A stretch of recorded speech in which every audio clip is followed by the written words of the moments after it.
All right. Please join us in welcoming Brian Komisky to the stage. I'm We gonna can skip the lengthen our part. individual lives. CES 2025 is the window to tomorrow's world, defining and showcasing how human-centric innovation is redefining our lives. Another, because QQ, it's showcasing the role in defining tomorrow's presentation that cuts at the very core of the evolution in the relationship between humanity Shifting and technology. demographics The and rise of Gen purchasing Z patterns. represents Okay. big change. Born between 1997 and 2012, Gen Z represents the largest global generation ever, representing about a third of the population.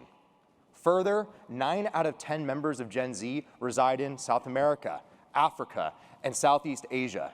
Therefore, when watching for emerging technology, we need to understand and think about how the innovations that emerge address the needs True. and preferences of this cohort But the Gen Alpha is like growing up too. and in these countries. And that can affect things like connectivity all the way to e-commerce and logistics. And we need to watch Gen Z even more closely today, because if you're looking at this stat that just came up, 27% of the OECD workforce will be Gen Z this year. That's financial and cultural power growing, and it'll allow them to increasingly shape how tech and innovation emerges and the purchase patterns behind it. And it's not surprising. While millennials and Gen X are digitally fluent from the internet, Gen Z grew up with smartphones, meaning they constantly were in connectivity and had connection to the digital world at all times, making them arguably the first true digital natives.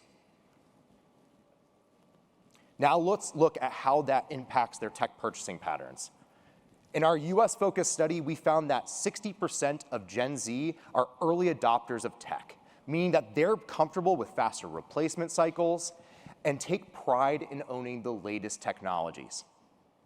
We found that on average, Gen Z owns 13 tech devices in their household.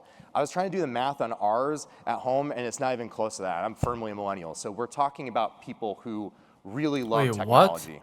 what? But I'd be 13 remiss devices if in we didn't home? discuss how values impact their purchasing patterns outside of technology. There's been a lot of secondary research highlighting the increasing influence of sustainability and other cultural values in Gen Z's purchasing habits. Yet you still do see that Gen Z engages in fast fashion and some of the other less than sustainable habits. What it creates is an idea of a value-action gap. And in a compelling study from NIQ and World Data Lab, they found, looking at this gap, that if Gen Z was exposed to products that had multiple sustainability values, like recyclability and energy efficiency, they are 2.5 times more likely to purchase the product, which really showcases that this is a key assessment that marketers and product designers will need to make when building the technologies that Gen Z. I mean, because time is a time, right? The generation right now is like thinking about those sustainability stuff or goods, those stuff are very important because I'm not a big fan of like sustainability, but I really think about recyclable. Like the stuff that I'm using is like the reason why I'm looking for that is as I said, the time is time, and we also need to think about those problems, like such as like global warming or like other stuff that are happening right now. And we can't even avoid a volcano, like some lava that is popping off from the sky. If that happens, then we're gonna have some like critical issues that to our humanity. So it is what it is. Gen Z is going to engage with. Let's take a step back from Gen Z and look at the overall forecast market for US technology. We just released last night our latest one-year industry forecast from CTA, and I'm excited to share some of the news and results here. CTA is projecting that there will be record retail revenues at the US consumer technology industry at about $537 billion in 2025. That's a 3.2% growth from 2024. It signals growth in not just hardware, but also software and services. But like any forecast, these numbers can change, and there's additional added uncertainty this year in our forecast. Our research shows Retail? that products that consumers rely upon and love, like smartphones and laptops, are threatened by President-elect Trump's tariff proposals. Tariffs on technology products could lead to a 90 to 143 billion with a B, decline in U.S. consumer purchasing power. So tablets and laptops could decline as much as 68%, gaming consoles as much as 58%, and smartphones up to 37%. We're going to be closely watching this and how these numbers may change over the year and the years to come. But when we're building, because of the, you can see on this graph, the reason why hardware is in the most is what's on the most percentage is because you require a hardware to run a software. Just imagine you don't have any devices or smartphone or laptop, desktop, whatever that is, and try to run some software, then maybe you will need some devices, which is hardware. phones up to 37%. We're going to be closely watching this and how these Software is when we go into deeper of the category, it's software. If we make a diagram, then software is inside of hardware, I would say. I don't think it's like a software can be run without hardware because it is what it is. numbers may change over the year and the years to come. But when their shopping journey Future of shopping. effectively, that's only 5 years from now. Younger consumers are increasingly driving the virtual try-it-on market. So think those Snap AR technologies that are custom fitting, because let's be honest, there's nothing more disappointing. I'm gonna be honest. I don't like AR. I don't like VR because, especially Meta, they're saying Zuckerberg, is like, I'm trying my best to make my business bigger. Our Meta is like growing bigger. And actually, if you are watching it as a consumer's perspective or whatever that is, as a customer, it doesn't fit at all. It's just for me, it's nothing has changed that much, especially when you try to feel the experience of play some games on AR when we compare virtual reality and augmented reality. If you ask me which one you think it's better for you, or when you think about longevity, then I'm gonna prefer AR more than VR. I'm not accustomed into the gaming. Let me be honest with you. When I play games, if I play games too long, I feel headache. It depends on what game I play, what genre I play, what devices I'm using. If I'm not using any sound devices such as headset or Bluetooth earbuds or something else, then if I use speaker, then I play longer than that. When I play some games. But if I use headsets, I might good at gaming on the time, but it won't go that long. For me, I think I have some motion sickness and some whatever. So I prefer AR better because AR doesn't require a lot of stuff such as AR is not something that requires a device that you need to wear another a looking head onto your head. It's not gonna like that. AR is gonna be a small a glasses or something, and it's gonna work like that. So if that's possible, then I prefer AR more than VR. There's 3 pathways to watch, and you see them on the screen here. The first is generative AI is naturally evolving into AI agents, which can autonomously do business tasks like payroll management, client relationship.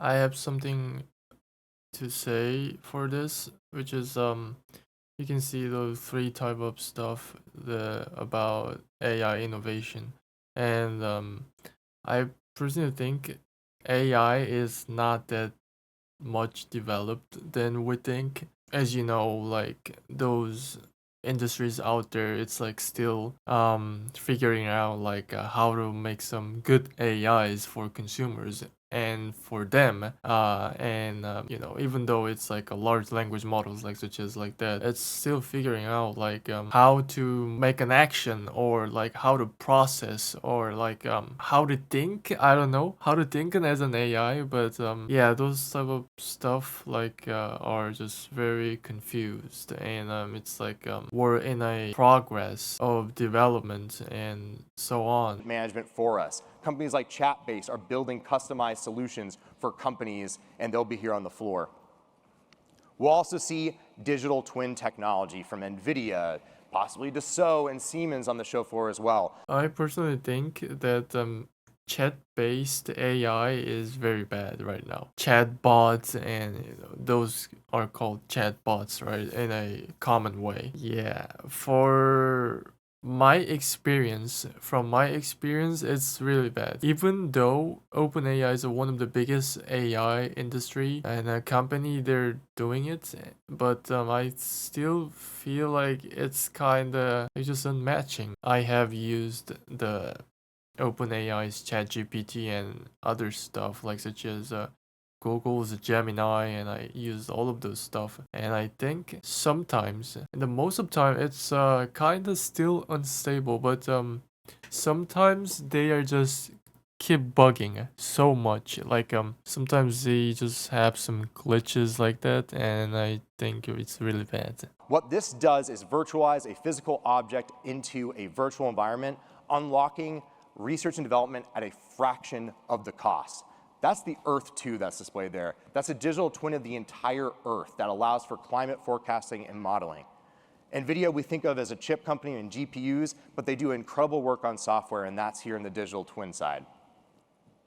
And what would CES be without some robots? Humanoid robots are going to be across the show floor, and there's enterprise applications for warehouse management, retail applications, as well as even social caregiving, and that's where companies like Enchanted.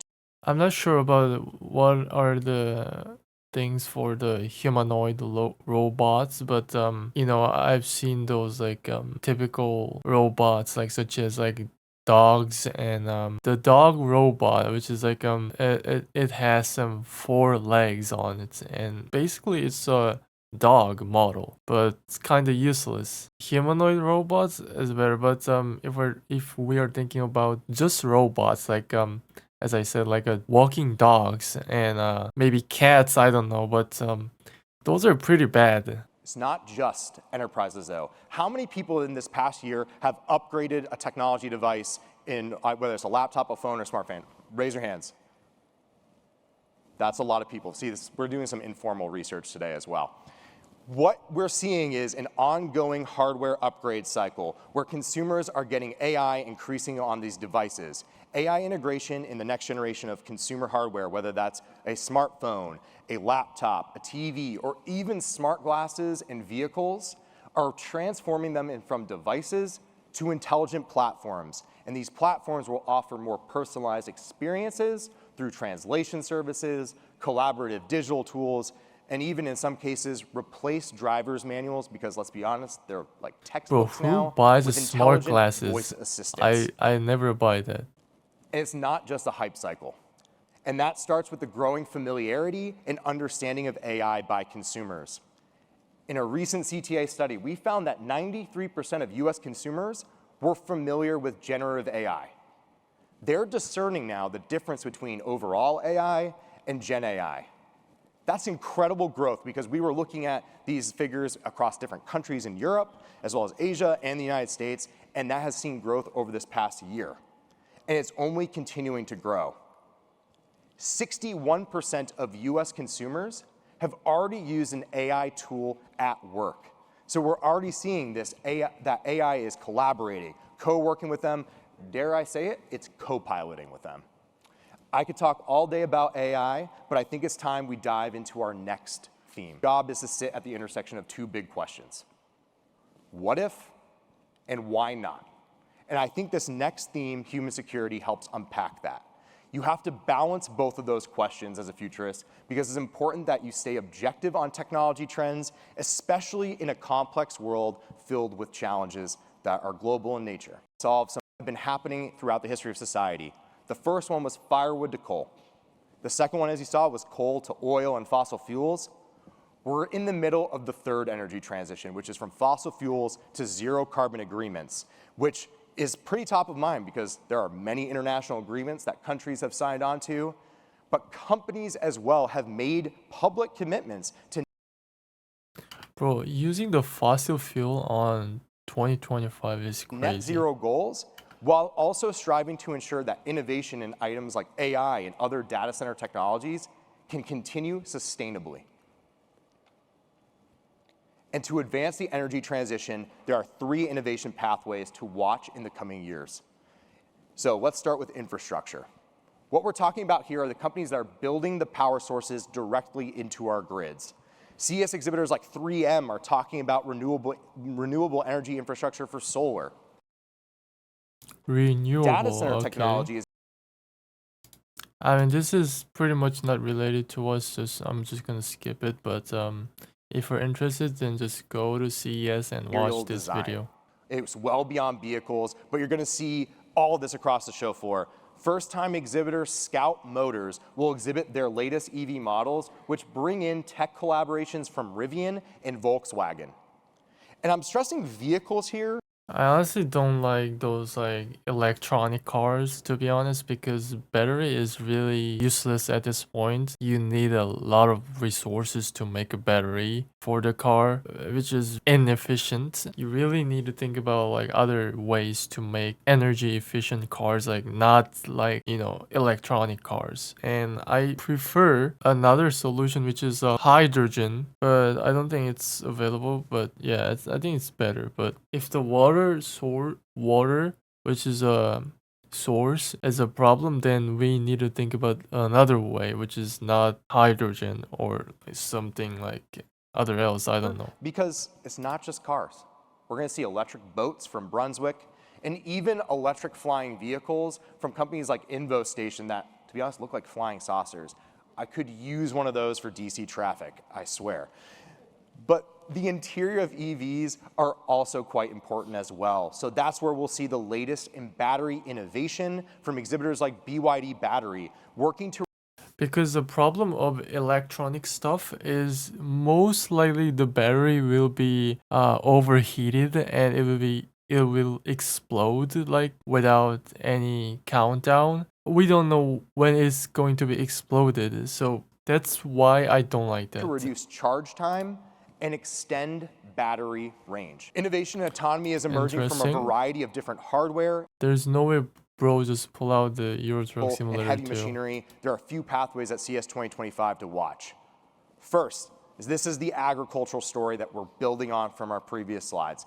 This is where companies like your Komatsu, who's a first-time exhibitor, join John Deere, as well as Kubota in advancing greener and more automated vehicles for farming. Second are construction vehicle companies like Caterpillar, who are increasingly looking to connectivity and autonomy solutions to bolster safety in their industry. Think about the danger that can be on these workplaces. How can vehicle technology assist in safety? And there will be a variety of other technology applications like mining or even trucking solutions from CES exhibitors like Volvo Group to watch unfold in the years to come. Volvo Trucks will demonstrate their vision later this week at their keynote and goals for 2030. And they revealed their own plans as well to push for a zero emissions future for trucking by 2050. That's massive. We're seeing Okay, this is not that much related topic for us. Gaming needs audio and video because you need to see it and you need to hear it. The game audio. Performances. That those conversations and more at our C-Space campus across the ARIA. On gaming to measure. Rooted in gaming and youth culture. We work with brands, we work with talent, we work with clients, etc., to create compelling bespoke content for YouTube, Instagram, TikTok, etc., with a focus on gaming and youth culture. So excited to talk with Monica today. Monica, do you want to do a quick introduction? Yeah, thank you. I'm so glad you allow us to call you Femi. Thank you so much. Yeah.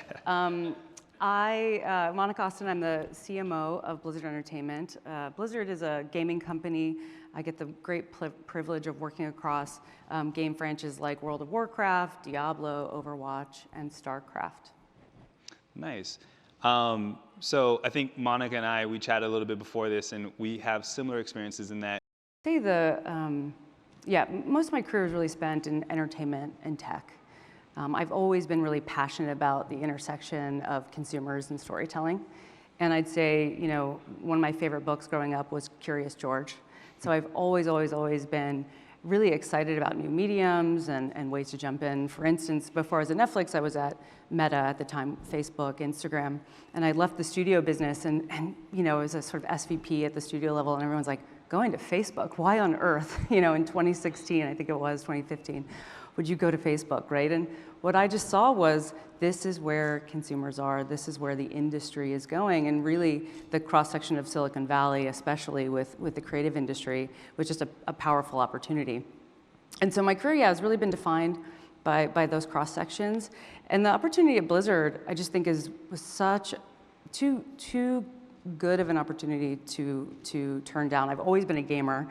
Grew up, I think I was telling you, I remember the first time I opened Nintendo, growing up, my first big Christmas present. I can feel that excitement that I had, and my brothers and I playing for hours and hours and hours, and always played. There were times in my career where I almost went into gaming, but kind of went more traditional entertainment.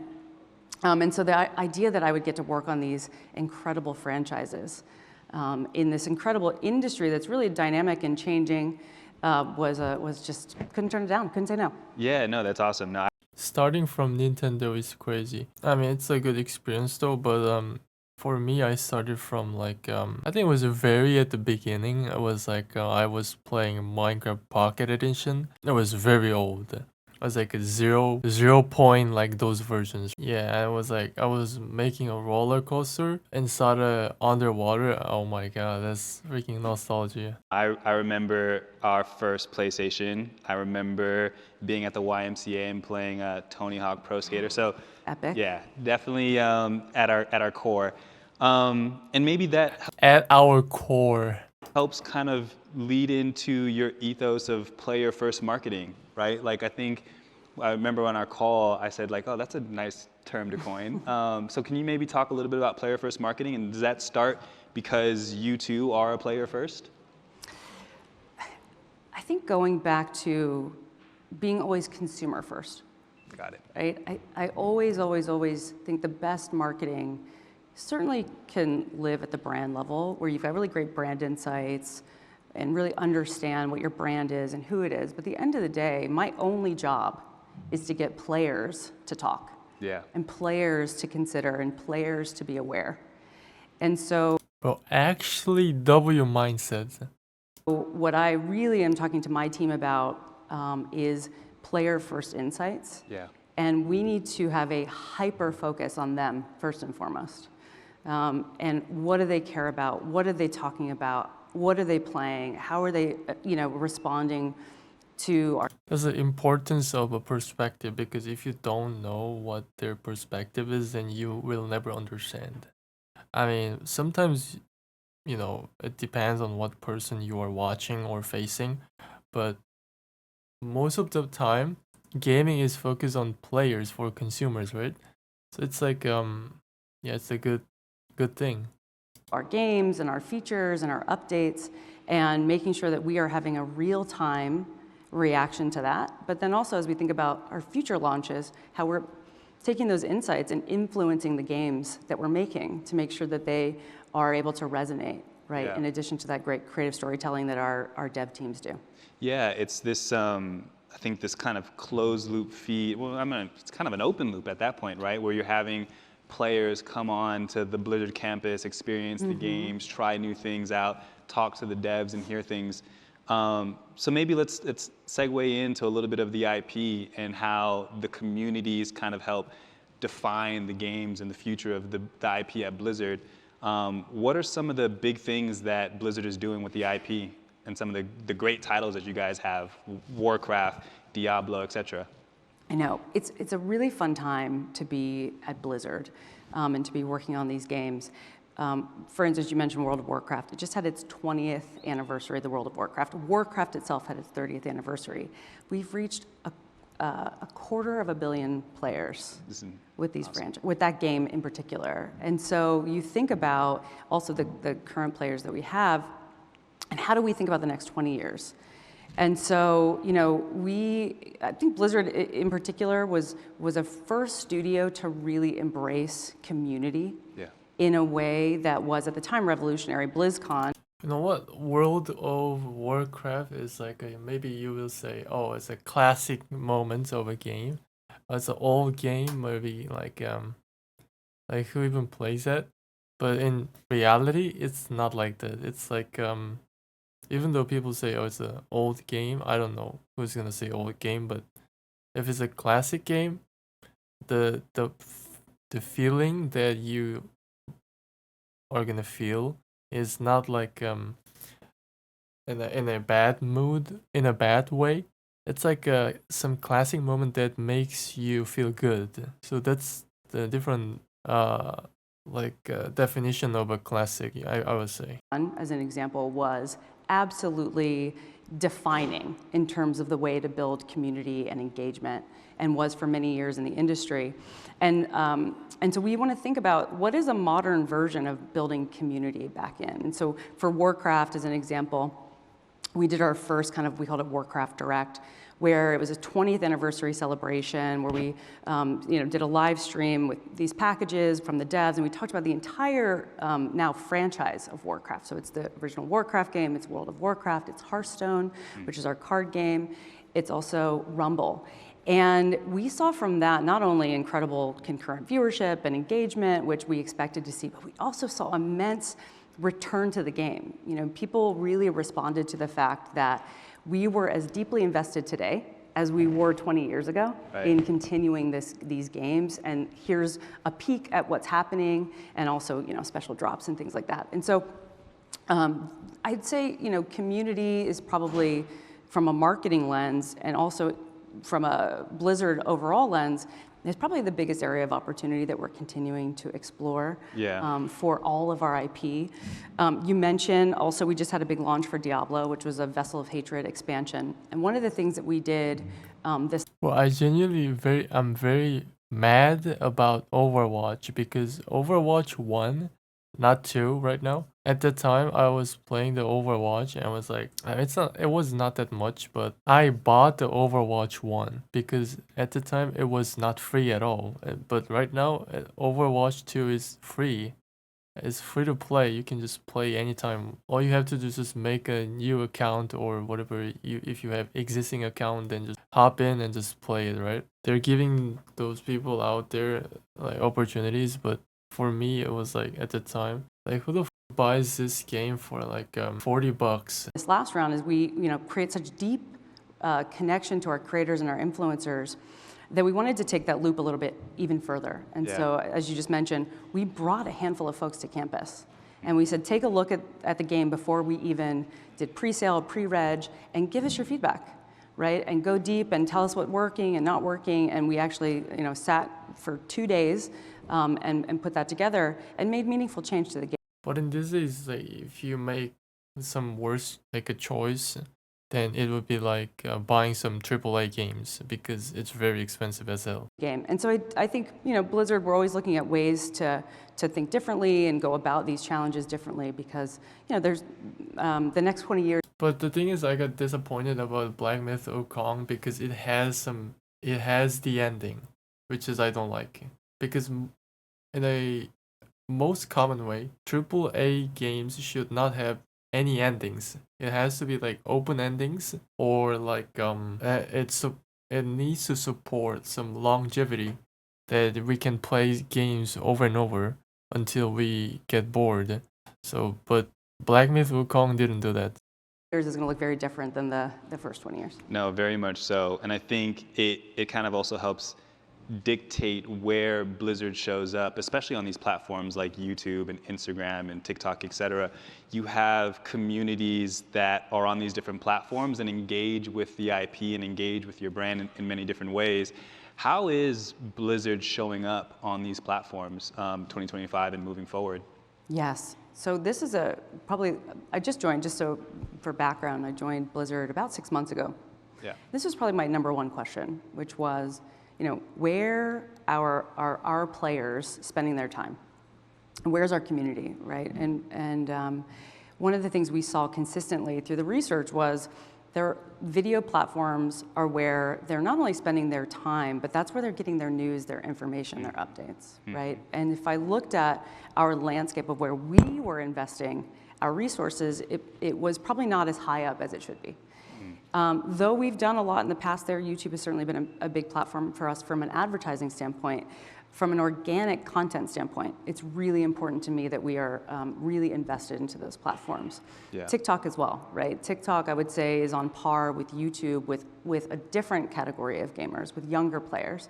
And we want to be in those spaces as well, having really organic and authentic conversations with them in TikTok is just, a bunch of shit posts, I would say. the way that they also want to consume content. Right? And that's the nuance with all of these platforms. And so you're going to see really deep investment there from us, ongoing, not just for our big expansions, which makes sense, right? Big promo, we have pre-reg, we're going to go out and talk The about. problem of like a platform like TikTok or Instagram is people will never remember about you. People will just forget instantly. So that's a problem right there. Especially when it's TikTok and people just scroll it down just for entertainment purposes, and I have some fun by just watching all of those funny videos and just laugh. Maybe, I don't know, just most likely people will never remember what your name is, what your whatever that is, like nickname, or oh yeah, there was a meme, something like blah blah blah explanation. They will never say your name because it's just short memories. What's coming up. These are big moments for us to go after, lapsed players, to re-engage our community and our audience and talk about these great, kind of new launches that we have.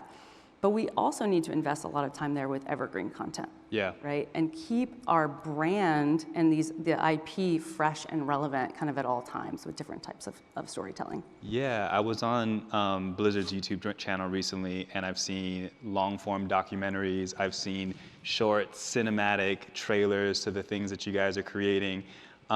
Is that stuff done in-house? Do you guys have a creative team that you're constantly developing these ideas? Is it the community saying, hey, this is what we want to see? We want to see a deep dive with the devs on World of Warcraft or a different game. How do you guys come up with ideas for what you're going to be doing on the platforms?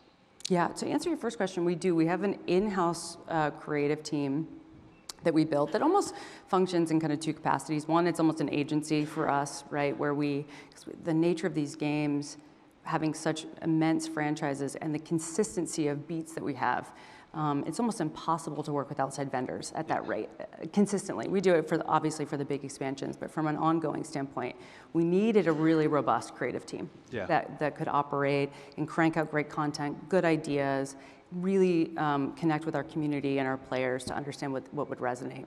So I'd say the way that we engage is on a handful of things. Think about it like a content ecosystem, right? So we are working on expansion content, trailers, patch notes, things that obviously our community wants to understand. What's the game about? What's coming up? What are you fixing?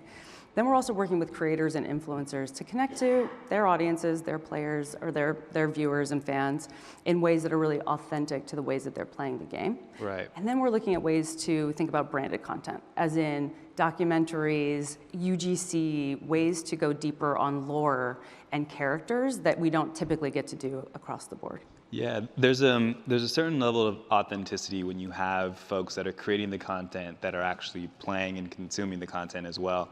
I find myself working with creators that fall in love with video games, and coming up with ideas and concepts for a branded piece of content with them when they are as much in love of the game as I am is so much easier to collaborate. Yeah. And I know that's a big part of what Blizzard is doing, is working with creators and collaborating with creators.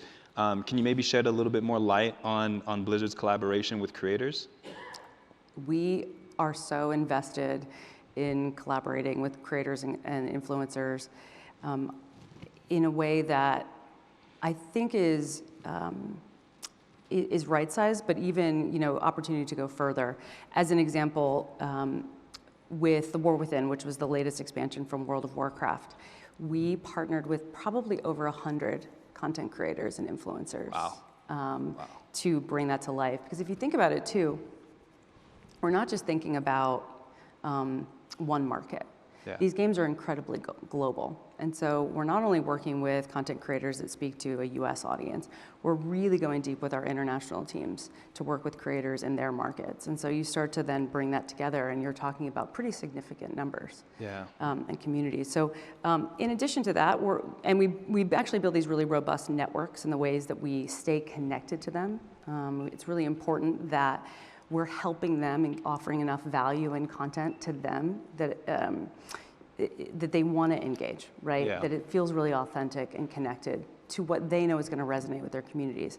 And then in addition, we're building kind of more, I would say, bespoke promotions. So we worked with Tim the Tatman for The War Within, where we got to give him a first look at our villain, Xalatoth, for the new franchise, right? And that was a really special moment that he could then talk about with his community. Yeah, there was somebody else, I think we both worked with them before, Zed. I know I did a project with him working on some gaming peripherals, and he is so tapped in and knows exactly what he wants and how he sees it coming to life.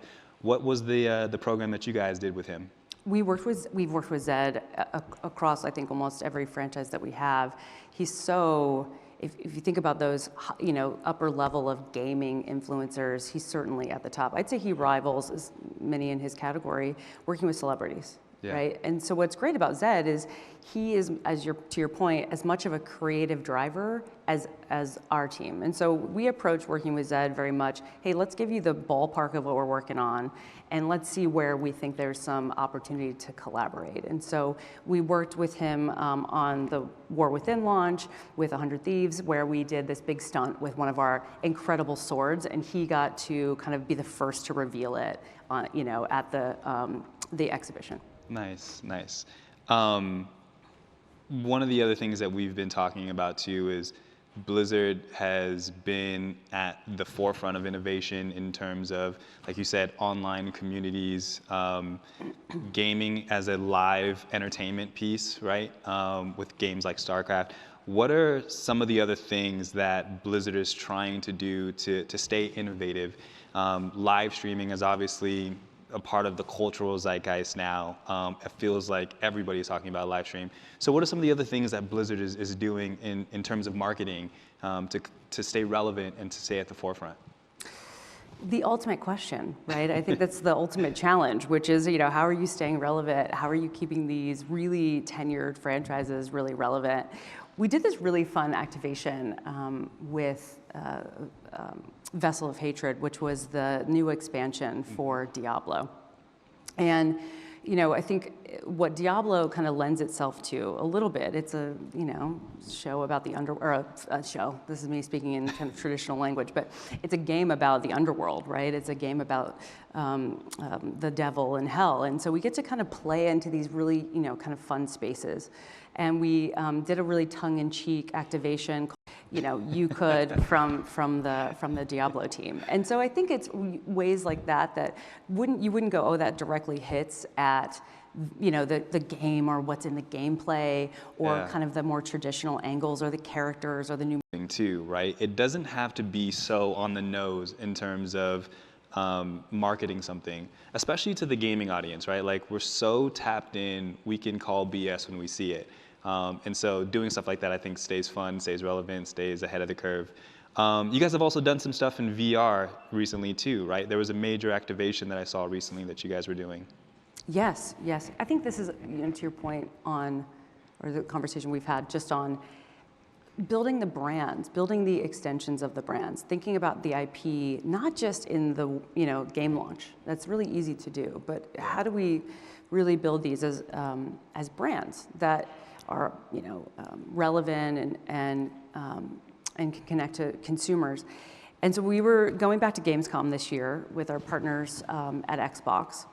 And we had a big space for Warcraft. And typically we go in, as we did with Diablo, you're doing kind of gameplay, first tests at kind of new pre-release content.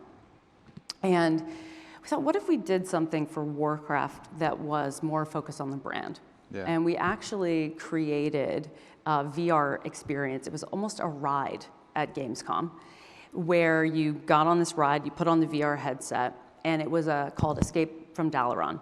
We really weren't sure what the response was going to be. Yeah. Right? It was sort of this feels in the on the front page of believe so much in, it's a more brand experience. Streaming and creating some show or some film based off of your game titles, but it seems as if your idea around gaming IP, especially as it relates to Blizzard and its titles, is more about world building.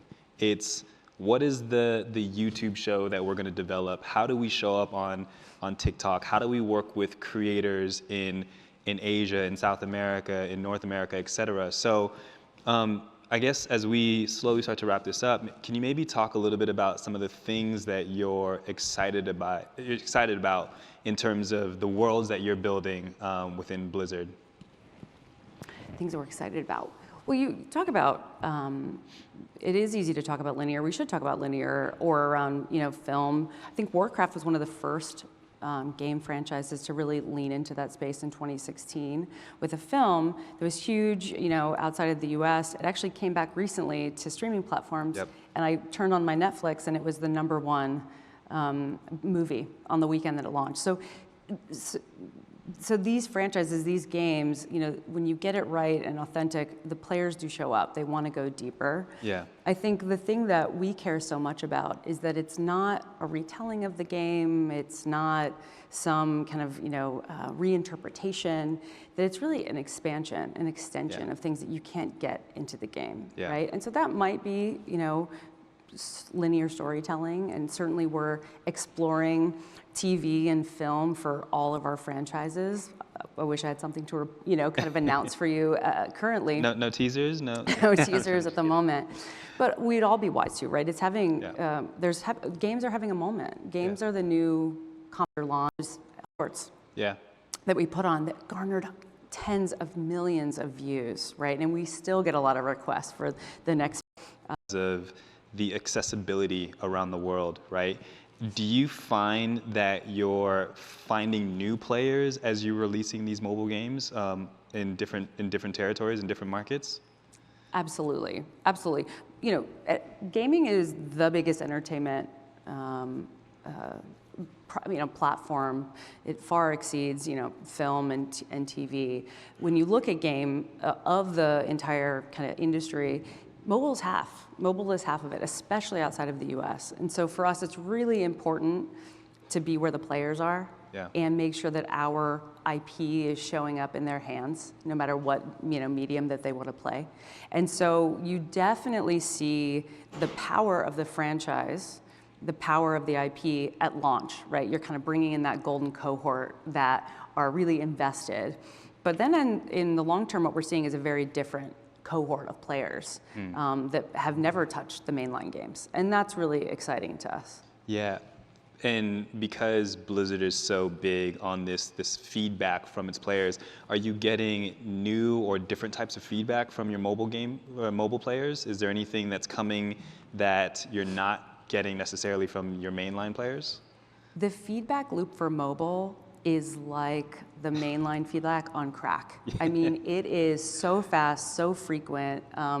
Anyone here who works in mobile gaming knows, it is a very different optimization loop that is very much real time. And so from a marketing lens, I actually have a separate team that now works just on mobile because you need a totally different construct of the way that you approach it, the way that you're looking at research, the way that you're looking at data and insights, and then able to work with the dev team to optimize that. We have a little bit more time, obviously, to think about the brands and these bigger kind of expansion launches. And then we have our always on. But it's like a difference between mobile gamers and a PC or console players is there's a big difference between them. It's mobile users most intend to stay on a free games, which is maybe they will try to buy some in-game stuff. PC gamers and console gamers are just, if the game is good, then they will buy the game. It's just easy, but mobile gamers are really hard. Do I really need to spend money for this small, just a mobile game? They will probably think like that. The rest of the game. So very different. But we certainly look at things in aggregate as a whole, right? As you think about the Warcraft ecosystem. We are certainly, Okay. Audience provide we have had some dedicated board. What's we so take funny? everything, we put it into a pot, we stir it up, and we make a new game. Like, it's probably a little more like that. What? Every team board, we take every bit of information and who provides the creative feedback. Is it mostly coming from data insights? Is it creative first? Is it player first? Or is it equal all across the board? We take everything, we put it into a pot, we stir it up, and we make a new game. Like, Oh yeah. all kind of logical applications really I guess as we wrap up, and we can maybe open it up for a couple of audience questions after this, but what are you excited about in terms of the future of IP with Blizzard? Community, as we obviously everything we talked about, from community to live events to new technologies to YouTube to TikTok and the players, et cetera. What are you excited about, especially in terms of marketing? Man, what a good question. I hate to say I'm excited about all of it, but to an extent, I just, what I know to be true from my experience, especially in marketing today, if you think about these games that are so big with so many players, we have to be consistently innovating. We have to be consistently trying new things and taking new swings. And so I look at competition, I look at new platforms as really just great opportunities to learn and to do more and to build out, the strategies that we have. And so I talk about the speed of failure a lot with the team. It's like, great, we can talk about wins all day. That's awesome, right? Wins are great. But I think we learn more and we learn faster with things that don't work, as long as we're dissecting those things. I'm also a big fan of, if it didn't work once, doesn't mean it's not going to work again, right? And so we should be willing to go back to the well with different insight-driven work that we think can move the needle. And so we shouldn't Trying be new things is good, but it can't be always good because it's up to players and users. It's like wait, I mean, like, are you gonna get used to it or not? Do you think will you get used to it or not? Or like adaptive things like you know. afraid of taking a second swing, as long as we're not repeating it in the way, that it didn't work. And so I'm excited about, frankly, I'm excited about what I know to be true from our dev team about what's happening and the incredible roadmap we have for these games. One of the things that really surprised me, coming from traditional entertainment as I walked in the house, was we have roadmaps for 5 and 10 years. Right? Thinking about how these games are going to continue to expand and grow and build across not only the mainline games, but across new spaces. And leave some questions for the audience towards the end for a few minutes as well. So if you want to kick things off and introduce yourself. Cool. Thanks, everyone. My name is Shrag. I lead the go-to-market efforts for our gaming and entertainment vertical at Sensor Tower. For folks who don't know what Senstar does, we're divided into sort of 2 core segments. One, we help customers understand the mobile intelligence landscape. So if you ever want to know how a mobile app is doing or how a mobile game is doing, we tend to be the folks that you see getting quoted and advertised on. And then on the second side, our Pathmatic solution, which provides understanding on how companies are spending their digital advertising budgets across the ecosystem. So very excited to be here, and I'll pass it on to Gabrielle. Thank you. Hi, everyone. I'm Gabrielle Heyman. I'm VP of Brand Sales and Partnerships at Zynga. I've been in gaming a lot of my career. I was at EA for 5 years. I've been at Zynga for 12 years, but also just general digital media. And this is one of my favorite topics, so I'm excited to be here today. Hi everyone, I'm Claire Nance, Head of Gaming Business Success Strategy at Activision Blizzard Media. Activision Blizzard Media is the in-game advertising arm within Activision Blizzard. Big video game publisher, might have heard of us. Some of the titles that we make include Call of Duty, World of Warcraft, and Candy Crush. And I often describe my role as really acting as this translation layer between the gaming industry and the advertising industry. And a lot of the work that I do and that my team does is really helping to educate brands and advertisers on the gaming space and how best to activate within gaming. Awesome. So I'm going to dive into some just general panel questions. But So that feel free hair, to chime in. but the on hair any of these. is right, like, can you see the hair? It's like perfectly cut. It's like I don't know. It's like a on any of these that come your way.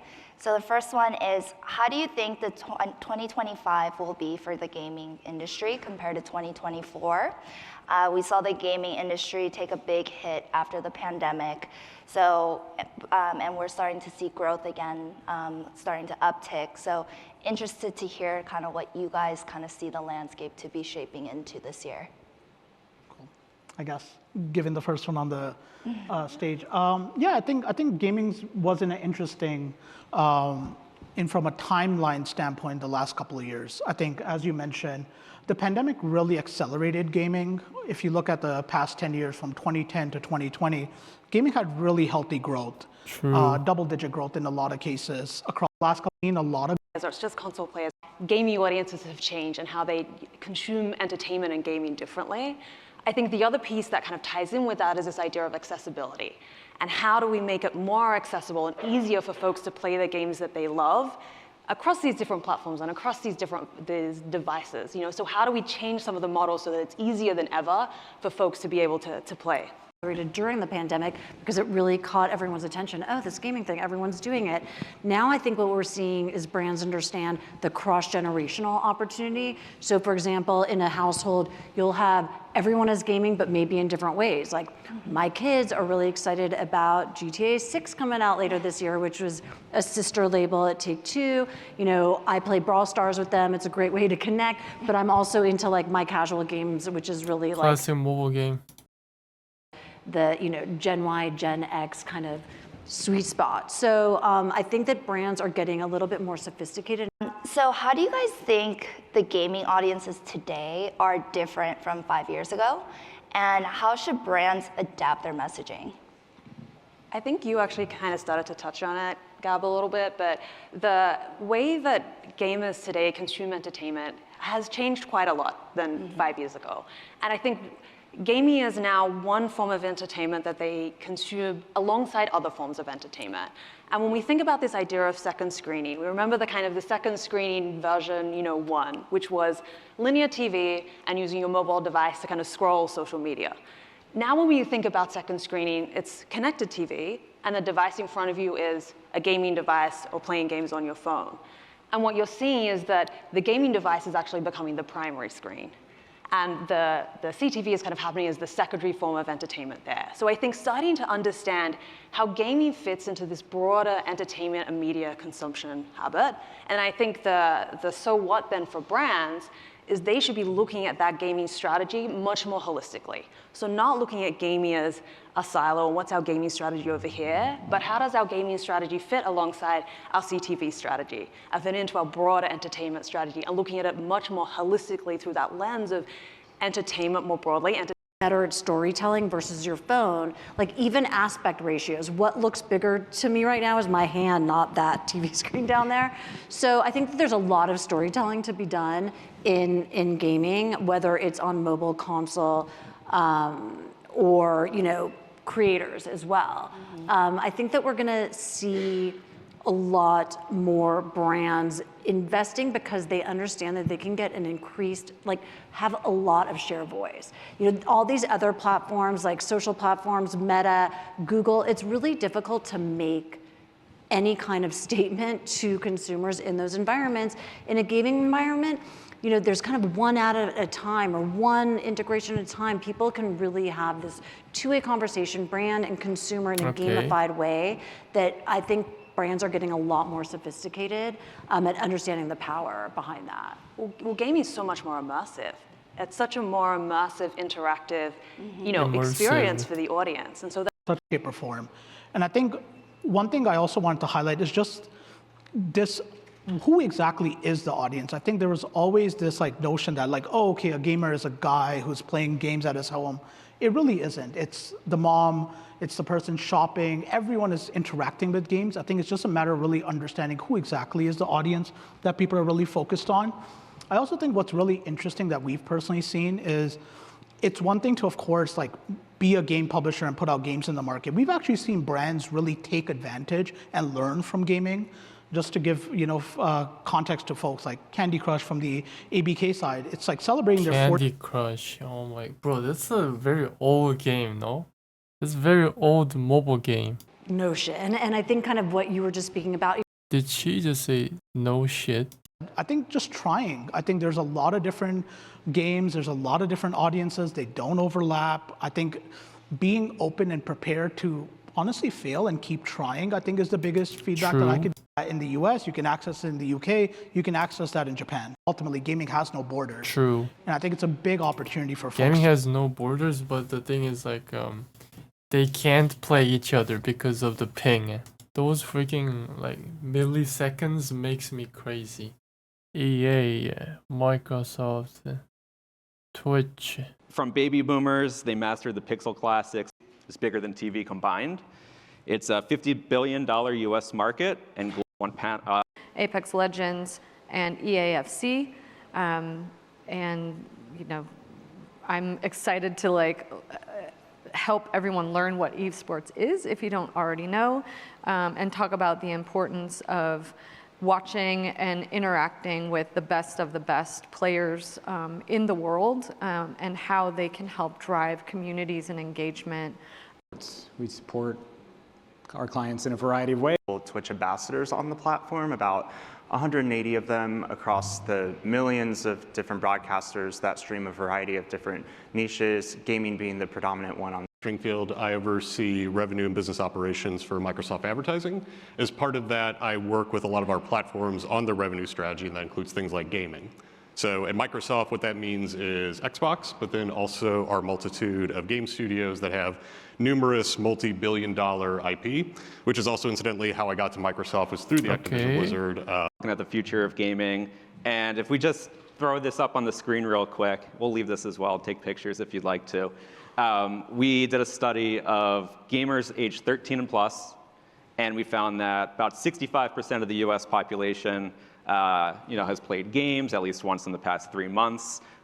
They're players, right? But gamers, you need to be something else. And we found that about 55% consider themselves actual gamers. So they're interested in gaming, they play often, they play on a lot of devices. But the biggest cohort of gamers right now is certainly Gen Z, and it's going to be Gen Alpha beyond them. And when we think about Gen Z, these are gamers or people age 13 to age 24. There we go. And you can get a look and see how, not necessarily that gaming engagement drops off as we get older, but priorities do happen in life. And with Gen Z, they predominantly are in high school, beyond earlier than that. And gamers first start gaming between the ages of 5 and 7. I mean, the exposure is paramount. And if you're like me, and then I want to pose the question to you, what do you think has been some of the key factors in the ubiquity of gaming today, whether it's technology or access?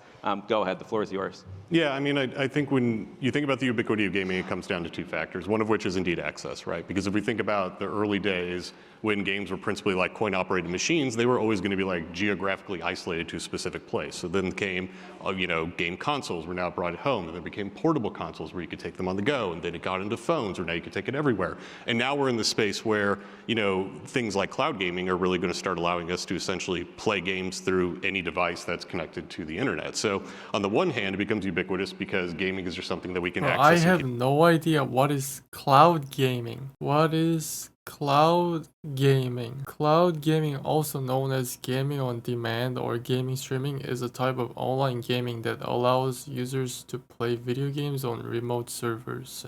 Isn't that only on Xbox? I feel like it is. It's for like console users or something.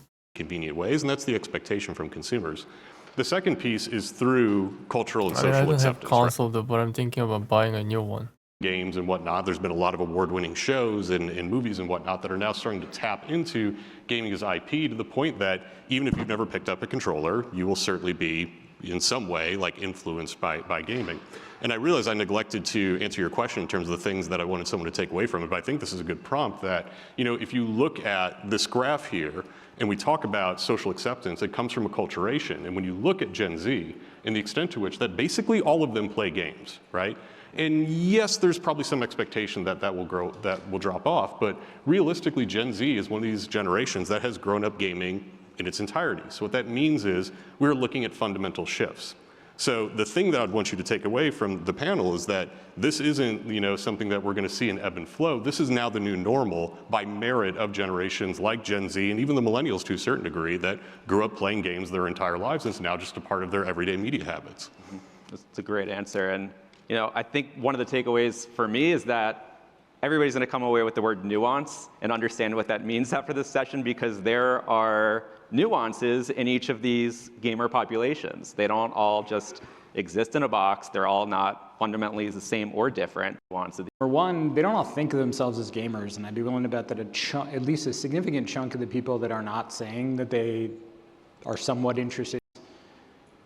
But as soon as we say gamer, we start thinking about, oh, they must be the Fortnite player, the Apex Legends player, the person who's got 100% God of War or whatever else. Bro, that's actually stereotype right there. What do you mean when you're thinking about gamer, it's gonna be Fortnite player? Hell no, bro. Hispanic women are huge consumers of games and responsible for a lot of microtransactions out there. You've got massive diversity among sports titles, which I'm sure you could speak to in detail. And then even when you get down to the professional esports players, they look very different than they did back when I was attempting to be an esports player. This is the late 90s, so grain of salt. But the reality is, it's my personal opinion though, but from here, starting from Gen Z or maybe Gen Alpha, from Gen X, it's fine. But if you go to baby boomers and mature on here, like elder people, I mean, they're chilling, but it's like, you can see the percentage of people, like how many people play the game according to the generation. And do we need to think about those people? I mean, maybe baby boomers is fine. For the metro people, do we need to think about those people? Like, do we need to care about those people? Because at this point, they will most likely enjoy some only small games, like puzzle ones, or solving problems, like a simple puzzle games. Do we really need to take care about those people or not? We need to think about it. But I personally think if we just keep proceeding like this, then it's gonna be fine. As long as we don't take care about mature, it's gonna be fine, because they will enjoy it anyway. And then your handheld gamers and everything there content to you for the most part. And so what is it about a game like Toontown that, one, approached you or drew you to it, but also drew in new gamers and an audience? Well, I'll probably answer this question for you, but is it nostalgia? Is it relatability?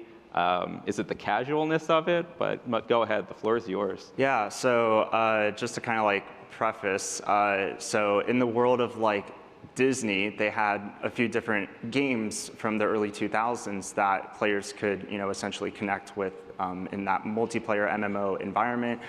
Club Penguin is a very good example of that. And this kind of era of games I still see get referenced in media and content to this day. That nostalgia factor is very much real. So for me, I kind of got started with my gaming interest early, and that was just one of the first games that my sister and I gravitated towards growing up. And it helped me learn a lot of life skills. It helped me learn how to communicate with people. It helped me learn how to better understand the world around me. And it's that's those kinds of experiences are things that other people have been able to relate to, which I guess kind of drew people to that content. The relatability factor, like you mentioned, and the nostalgia factor. People not even realizing that these games still exist, but when they stumble upon it, they're like, oh my gosh, I have all these stories. I played with my father who was overseas in the military, and this was how we were able to connect through this game. So there's definitely a lot of social elements to it that have helped me not only draw in people that are around my age group, but people of those older generations as well. Anybody have anything to add on the Well, that topic? guy or- is like a type of person who most likely will cry at the scene where his memories at, like. Content creation or streaming or I think the aspect on sociability is an important one, and I you brought up a point before in terms of that you fundamentally believe like gaming is like a new like the new social platform, right? And that's like a pretty popular sentiment, at least insofar that what we've increasingly seen is that, again, as part of some of these generational effects, how younger generations are communicating aren't necessarily through traditional means of social connectivity, whether that's literal social platforms or even to a certain degree text messages, and certainly not phones. Like I don't even answer phone calls anymore, but it's through games, right? You Like don't they even use it answer phone calls anymore? not just as a means of entertainment, but Yeah, that's you their better principal use Discord. means of socialization.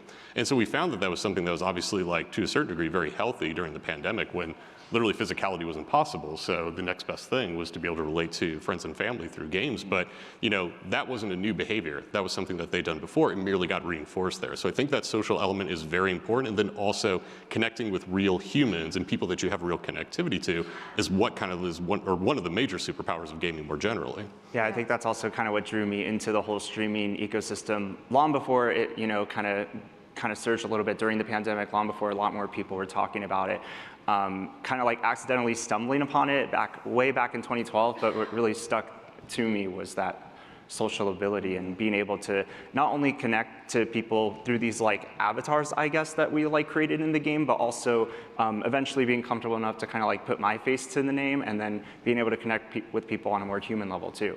Yeah, I would add that we've seen, proposals and weddings and people that have been playing together for years that come together at a esports competition, which is essentially a celebration of the game that they love, and meet each other for the first time, and then watch the best players in the world compete, and it's just a really magical source of connection to watch these people, that have done all these like competitions I mean, it's just together. human is being human. Like, wait, that sounded very stupid. I mean, it's like the point of what I'm trying to say is like, even if there's no any possible way, they still will make a way and their own path, and they will start playing games anyway, because gamers is just being gamers. And one together to finally. behaviors and their spending patterns that demonstrate the heightened engagement? Sure. So they're typically the best of the best or aspiring to be the best of the best. In our games at EA anyway, it's kind of this opportunity to be couch to champion type situation. We're not a league, we're not a franchise across any of our titles. Things are very, but they are the ones that are always there. They're 3 to 5 times more likely to spend time, money, on that IP, and so it's just important that. I mean, I could just go on and on about crossovers and IP, but John, for brands seeking to engage with gamers, what do you think are the key considerations and best practices for navigating this complex ecosystem? Yeah, I mean, I think, one of the points that we keep returning to is that, game players are not monolithic, right? Like we're seeing, obviously even here, diversity of ages, diversity of types, diversity of ways in which in terms they're oriented to the ecosystem. And so what that means too is that there is a diversity of modalities through which they play, right? So again, you were talking about hyper-casual players on mobile. You're talking about console players, talking about PC players. So I think when brands look at opportunities, whether it's things from social or otherwise, they tend to think about it as a platform or a marketplace that they can access. And the reality is that gaming is large, billions of players, but there isn't a centralized marketplace. It is an ecosystem with multiple points of entry. So already you're kind of at a point where that gets a little bit daunting and confusing. And then you layer on the fact of, okay, well, what do you mean when you say that like you want to be in gaming? Like, do you mean esports? Like that's certainly a viable route, right? Do you mean working with a streamer? Absolutely a viable route. Do you mean being in a game? Do you mean being adjacent to it? And so what we found, what we continue to find is that I think there's hesitation from brands because, gameplay and the, is loaded with misconceptions and like what about a gamer is, like, that like, hey, all gamers don't look like you anymore. Like that is certainly true, right? But then also like they don't know how to get started. So generally what we try to have folks fundamentally return to is like, what is your strategy, and start there, right? Because like, yes, you can kind of come in, and I'd be interested if this resonates with you, by the way, like you can kind of come in and check the box and say that like, okay, you did the gaming thing, but realistically, given that there is a multitude of opportunities, that means that there's something that could be more custom fit to what your actual objectives are. Mm-hmm. And so what that then comes down to is that really working with a partner that understands the ecosystem. So on the one hand, that would be like game publishers and platforms that can make sure that you're kind of going in the right way, but then also experts in the space that like are integrated and have the trust of their audience to make sure that when your brand or your message or what have you is integrating the experience, it's done in a way that is naturalistic to the environment. And that's kind of the key to being successful in the space. Kind of touches on how, you know, like a lot of people tend to like see and hear information from influencers as opposed to traditional media. I believe influencers are twice as likely to be more heard out, for lack of a better term, than traditional media. Yeah, and to add on to that too, like it's not just about the strategy from an advertising or brand standpoint. Like you want to understand, what are you trying to get out of games? Who are you trying to reach? The reality is, games is a spectacular way to reach these audiences, Gen Alpha, Gen Z, millennials. They are not easily reachable in your traditional advertising channels. Games is a way to get their attention and keep their attention in a much more effective way, and in a very trackable way too. But also when you start thinking about publishers and developers, it's the same question when you start looking at how do we extend our IP into other categories. What are you trying to accomplish?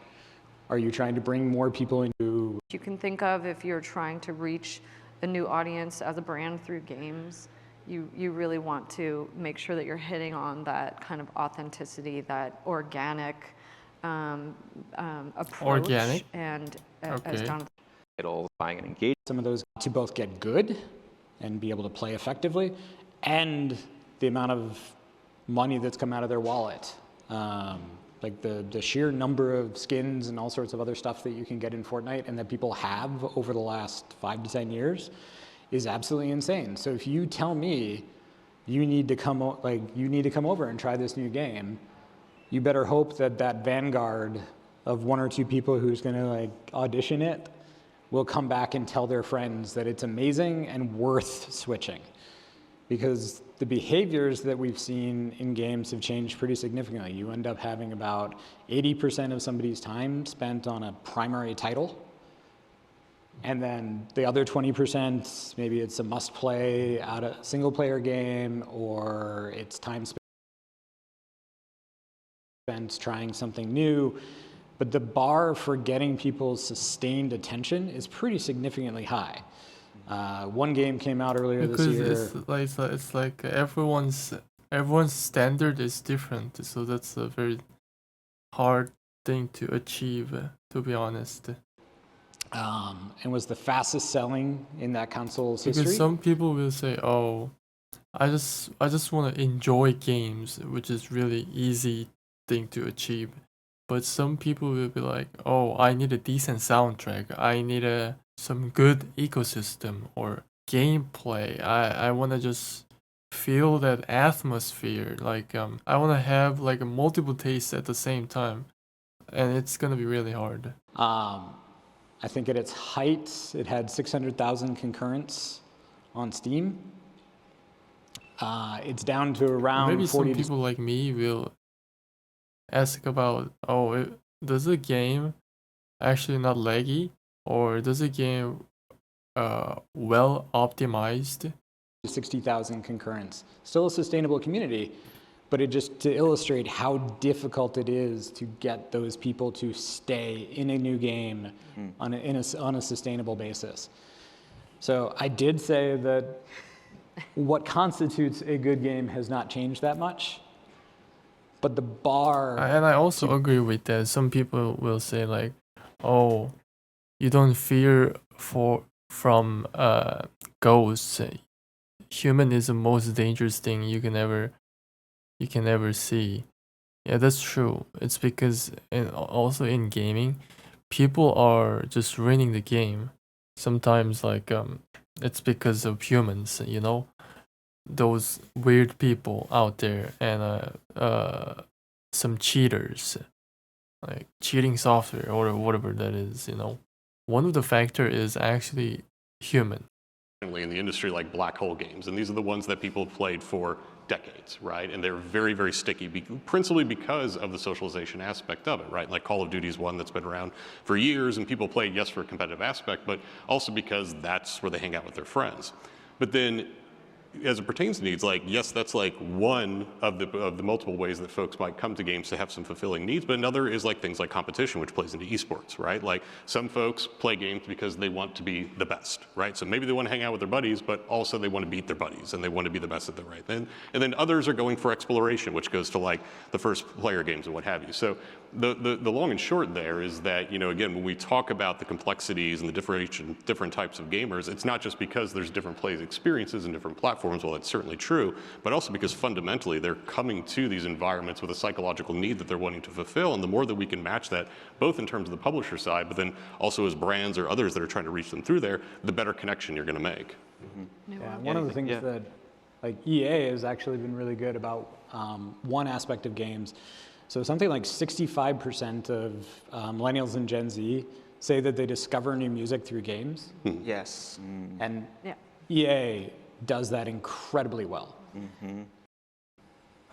Yeah, I think that we are very well positioned in that sort of like cultural collision of music, entertainment, gaming, esports. The Madden Bowl is a really cool example of how that all comes together when you've got, the exposure of music and showing up in a massive celebration of the sport during the Super Bowl. Like, we're very fortunate to be in a place where all of those things culturally collide. And it's really cool to see because, as you say, it is really the future of entertainment. Yeah, I'm bringing myself back because I remember EA tracks on the racing game. I think it was Burnout. Yeah. Those were great. That's how So I found good. my exposure to new music. Yeah, and I would just that's your like favorite all of playlist, them. right? Now Yeah. you find your playlist through your games. Yeah. But then you think about who's playing these games, it's probably a generation of gamers that had never heard of Indiana Jones nor Harrison Ford and a number of content. And I mean, honestly, it was Crystal Skull, but that's a different story.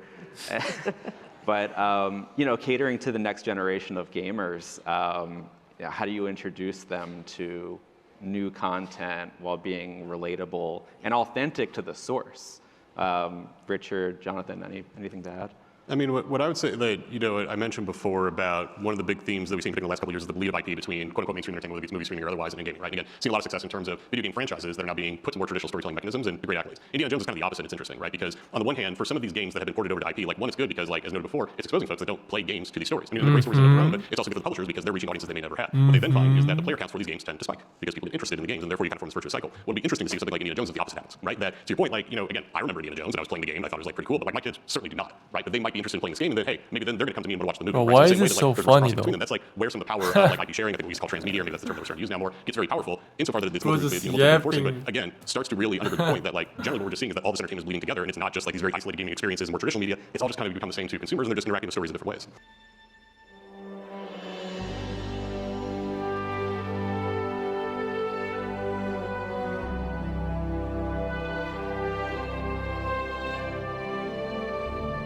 And here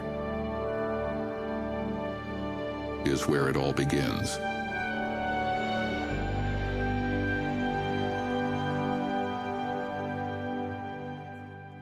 Welcome to the stage, NVIDIA founder and CEO, Jensen Huang.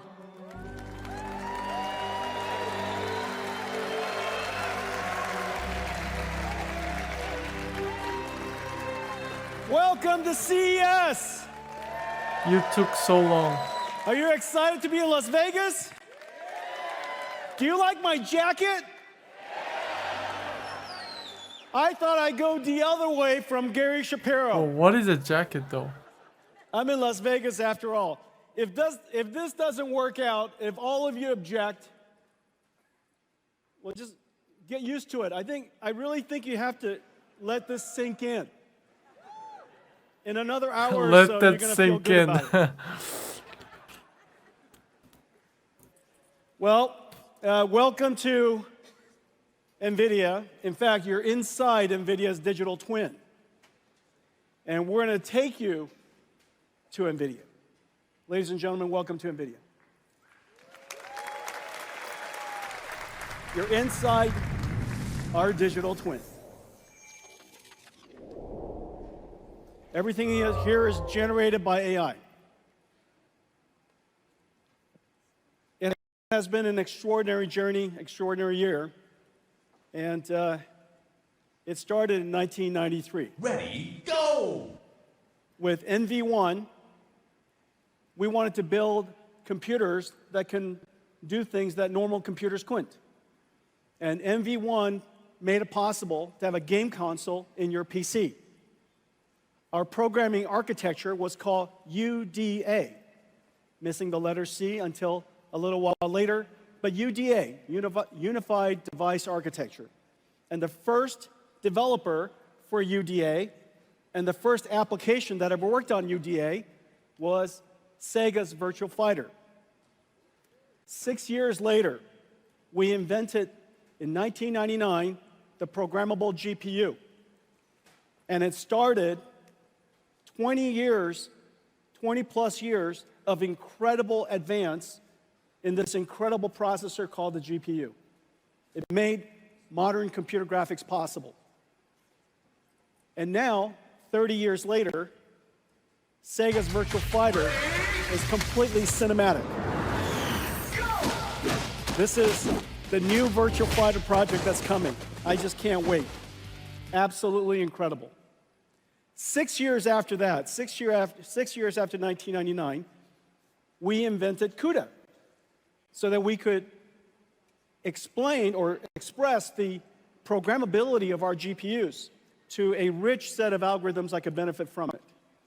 CUDA initially was difficult to explain, and it took years, in fact. It took approximately 6 years. Somehow, Audio 6 is kind years of later, bugging though. 6 years later or so, 2012, Alex Kershevsky, Ilya Sutskever, and Jeff Hinton discovered CUDA, used it to process AlexNet, and the rest of it is history. AI has been advancing at an incredible pace since. Started with perception AI. We now can understand images and words and sounds. To generative AI, we can generate images and text and sounds. And now, agentic AI. AIs that can perceive, reason, plan, and act. And then the next phase, some of which we'll talk about tonight, physical AI, 2012. Now, magically, 2018, something happened that was pretty incredible. Google's Transformer was released as BERT, and the world of AI really took off. Transformers, as you know, completely changed the landscape for artificial intelligence. In fact, it completely changed the landscape for computing altogether. We recognized properly that AI was not just a new application with a new business opportunity, but AI, more importantly, machine learning enabled by transformers, was going to fundamentally change how computing works. And today, computing is revolutionized in every single layer, from hand coding, instructions that run on CPUs to create software tools that humans use. We now have machine learning that creates and optimizes neural networks that processes on GPUs and creates artificial intelligence. Every single layer of the technology stack has been completely changed. An incredible transformation in just 12 years. Well, we can now understand information of just about any modality. Surely you've seen text and images and sounds and things like that. But not only can we understand those, we can understand amino acids, we can understand physics. We understand them, we can translate them, and generate them. The applications are just completely endless. In fact, almost any AI application that you see out there, what modality is the input that it learned from? What modality of information did it translate to? and what modality of information is it generating, if you ask these three fundamental questions, just about every single application could be inferred. And so when you see application after applications that are AI-driven, AI-native, at the core of it, this fundamental concept is there. Machine learning has changed how every application is going to be built, how computing will be done, and the possibilities beyond. Well, GPUs, GeForce, in a lot of ways, all of this with AI is the house that GeForce built. GeForce enabled AI to reach the masses.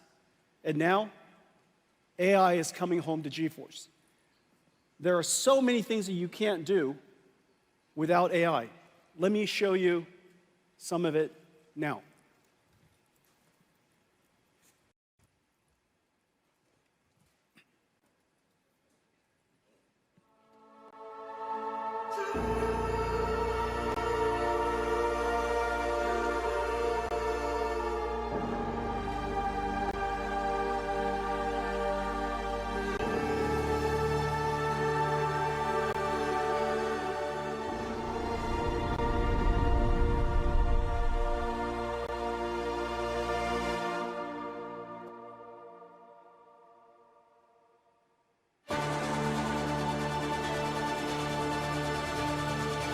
Only 140 FPS?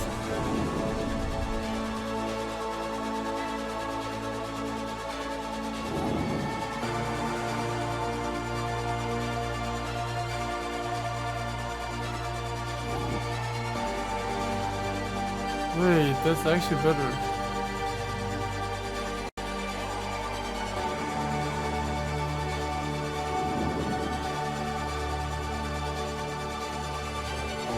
I couldn't tell.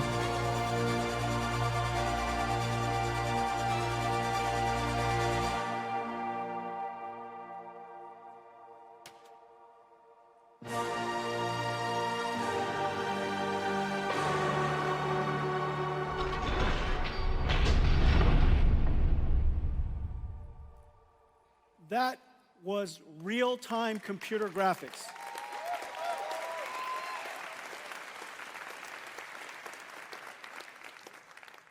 No computer graphics researcher, no computer scientist would have told you that it is possible for us to ray trace every single pixel at this point. Ray tracing is a simulation of light. The amount of geometry that you saw was absolutely insane.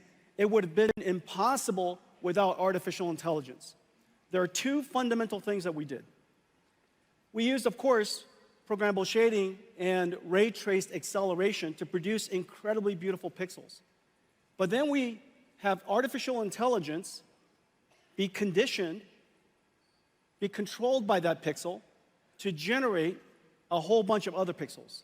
Not only is it able to generate other pixels spatially, because it's aware of what the color should be, it has been trained on a supercomputer back in NVIDIA, and so the neural network that's running on the GPU can infer and predict the pixels that we did not render.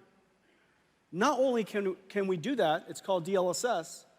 The latest generation of DLSS also generates beyond frames. It can predict the future, generating 3 additional frames for every frame that we calculate. What you saw, if we just said 4 frames of what you saw, because we're going to render 1 frame and generate 3. If I said 4 frames at full HD, 4K, that's 33 million pixels or so. Out of that 33 million pixels, we computed only 2. It is an absolute miracle that we can computationally using programmable shaders and our ray tracing engine, to compute 2 million pixels and have AI predict all of the other 33. And as a result, we're able to render at incredibly high performance because AI does a lot less computation. It takes, of course, an enormous amount of training to produce that, but once you train it, the generation is extremely efficient. So this is one of the incredible capabilities of artificial intelligence, and that's why there's so many amazing things that are happening. We used GeForce to enable artificial intelligence, and now artificial intelligence is revolutionizing GeForce. Everyone, today we're announcing our next generation, the RTX Blackwell family. Let's take a look.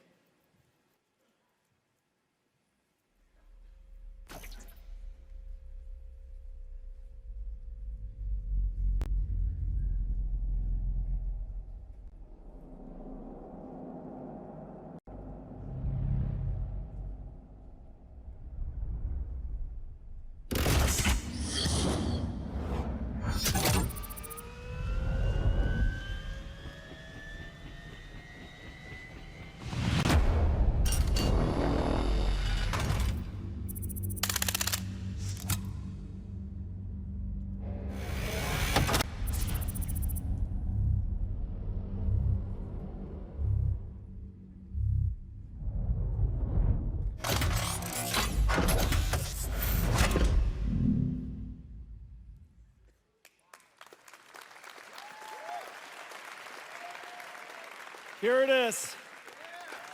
Our brand new GeForce RTX 50 series Blackwell Holy architecture. The GPU is just a beast. 92 billion transistors, 4,000 TOPS, 4 petaflops of AI, 3 times higher than the last generation Ada. And we need all of it to generate those pixels that I showed you. 380 ray tracing teraflops so that we could, for the pixels that we have to compute the most beautiful image you possibly can. And of course, 125 shader teraflops. There's actually a concurrent shader teraflops as well as an integer unit of equal performance. So 2 dual shaders. One is for floating point, one is for integer. G7 memory from Micron. 1.8 terabytes per second, twice the performance of our last generation. And we now have the ability to intermix AI workloads with computer graphics workloads. And one of the amazing things about this generation is the programmable shader is also able to now process neural networks. So the shader is able to carry these neural networks, and as a result, we invented neural texture compression and neural material shading. As a result of that, you get these amazingly beautiful images that are only possible because we use AIs to learn the texture, learn the compression algorithm, and as a result, so get extraordinary massive results. Okay, so this is the brand new. I mean, it's getting bigger and bigger and bigger. RTX Just nothing changes. Blackwell 5090. Now, even the mechanical design is a miracle. Look at this, it's got 2 fans. This whole graphics card is just one giant fan. You know, so the question is, where's the graphics card? Is it literally this big? The voltage regulated design is state-of-the-art, incredible design. The engineering team did a great job. Wait, what? So here it is. Thank you. Then you need that small chip, not like a gigantic, like okay, so those are the speeds and horizontal, feeds. So how like does a it compare? bar, brick Well, or something. This is RTX 4090.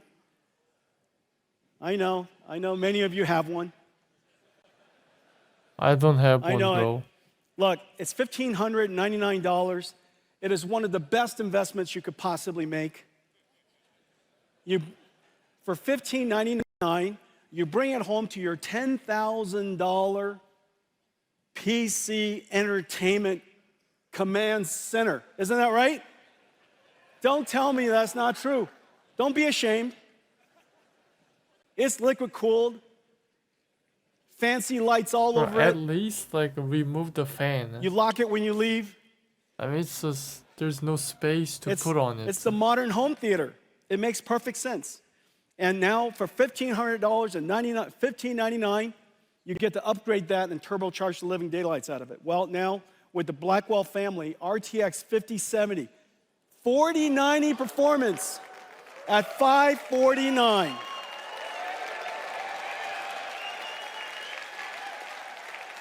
Yep, I mean that's actually better. Impossible without artificial intelligence. Because Impossible RTX 4070 was without also, the 4 you know, tops, 4 in a good teraops price. of AI tensor cores. Impossible without the G7 Especially memories. 4070 Okay, Super. So 5070, 4090 performance, $549, and here's the whole family.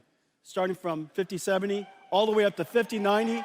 5090, twice the performance of a 4090. 2K? Starting, Bro, no one buys that. of course, we're producing at very large scale, availability starting January. Well, it is incredible, Where is but we managed to RTX put 5060? these in gigantic performance GPUs into a laptop. This is a 5070 laptop. For $1299, this 5070 laptop has a 4090 performance. I think there's one here somewhere. Let me show you this. This is a, look at this thing. Here. There's only so many pockets. Ladies and gentlemen, Janine Paul. So can you imagine? You get this incredible graphics card here, Blackwell. We're going to shrink it and put it in there. Does that make any sense? Well, you can't do that without artificial intelligence. And the reason for that is because we're generating it's for most laptop. of the pixels using our tensor cores. So we ray trace only the pixels we need, and we generate using artificial intelligence all of the other pixels we have. As a result, the energy efficiency is just off the charts. The future of computer graphics is neural rendering, the fusion of artificial intelligence and computer graphics. And what's really amazing is, oh, here we go. Thank you. This is a surprisingly kinetic keynote. And what's really amazing is the family of GPUs we're going to put in here. And so the 5090 will fit into a laptop, a thin laptop. That last laptop was 14.9 millimeters. You got a 5080, 5070 Ti, and 5070. Okay? So, ladies and gentlemen, the RTX Blackwell family.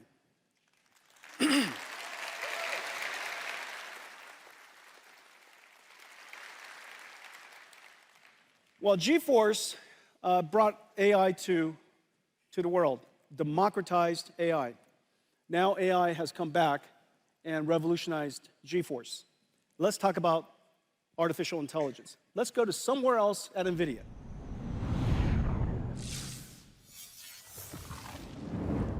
This is literally our office. This is literally NVIDIA's headquarters. Okay, so let's talk about AI. The industry is chasing and racing to scale artificial intelligence. And the scaling law is a powerful model. It's an empirical law that has been observed and demonstrated by researchers and industry over several generations. And the scaling law says that the more data you have, the training data that you have, the larger model that you have, and the more compute that you apply to it, therefore, the more effective or the more capable your model will become. And so the scaling law continues. What's really amazing is that now we're moving towards, of course, and the internet is producing about twice the amount of data every single year as it did last year. I think in the next couple of years humanity will produce more data than all of humanity has ever produced since the beginning. And so we're still producing a gigantic amount of data, and it's becoming more multimodal. Video and images and sound, all of that data could be used to train the fundamental knowledge, the foundational knowledge of an AI. But there are, in fact, two other scaling laws that has now emerged. And it's somewhat intuitive. The second scaling law is post-training scaling law. Post-training scaling law uses techniques like reinforcement learning, human feedback. Basically, the AI produces and generates answers based on a human query. The human then, of course, gives a feedback. It's much more complicated than that, but that reinforcement learning system with a fair number of very high-quality prompts causes the AI to refine its skills. It could fine-tune its skills for particular domains. It could be better at solving math problems, better at reasoning, so on and so forth. And so it's essentially like having a mentor or having a coach give you feedback after you're done going to school. And so you get tests, you get feedback, you improve yourself. We also have reinforcement learning AI feedback, and we have synthetic data generation. These techniques are rather akin to, if you will, self-practice. You know the answer to a particular problem, and you continue to try it until you get it right. And so an AI could be presented with a very complicated and a difficult problem that is verifiable functionally, and it has an answer that we understand, maybe proving a theorem, maybe solving a geometry problem. And so these problems would cause the AI to produce answers, and using reinforcement learning, it would learn how to improve itself. That's called post-training. Post-training requires an enormous amount of computation, but the end result produces incredible models. We now have a third scaling law, and this third scaling law has to do with what's called test time scaling. Test time scaling is basically when you're being used. When you're using the AI has the ability to now apply a different resource allocation. Instead of improving its parameters, now it's focused on deciding how much computation to use to produce the answers it wants to produce. Reasoning is a way of thinking about this. Long thinking is a way to think about this. Instead of a direct inference or one-shot answer, you might reason about it. You might break down the problem into multiple steps. You might generate multiple ideas and evaluate, your AI system would evaluate which one of the ideas that you generated was the best one. Maybe it solves the problem step by step, so on and so forth. And so now test time scaling has proven to be incredibly effective. You're watching this sequence of technology and all of these scaling laws emerge as we see incredible achievements from ChatGPT to O1 to O3, and now Gemini Pro. All of these systems are going through this journey step by step by step of pre-training to post-training to test time scaling. Well, the amount of computation that we need, of course, is incredible. And we would like, in fact, that society has the ability to scale the amount of computation to produce more and more novel and better intelligence. Intelligence, of course, is the most valuable asset that we have, and it can be applied to solve a lot of very challenging problems. And so, scaling law. It's driving enormous demand for NVIDIA computing. It's driving an enormous demand for this incredible chip we call Blackwell. Let's take a look at Blackwell. Well, Blackwell is in full production.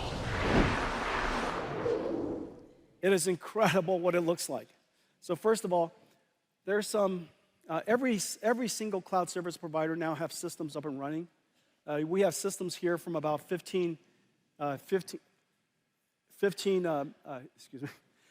computer makers. It's being made about 200 different SKUs, 200 different configurations. They're liquid-cooled, air-cooled, x86, NVIDIA Grace CPU versions, NVLink 36 by 2, NVLink 72 by 1, whole bunch of different types of systems so that we can accommodate just about every single data center in the world. Well, these systems are being currently manufactured in some 45 factories.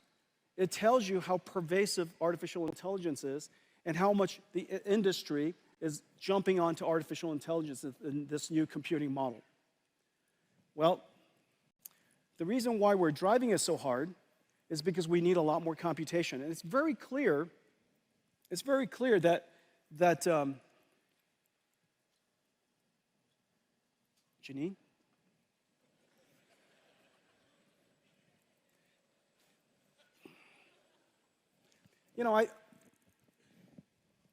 It's hard to tell. You don't ever want to reach your hands into a dark place. Hang on a second, is this a good idea? All right.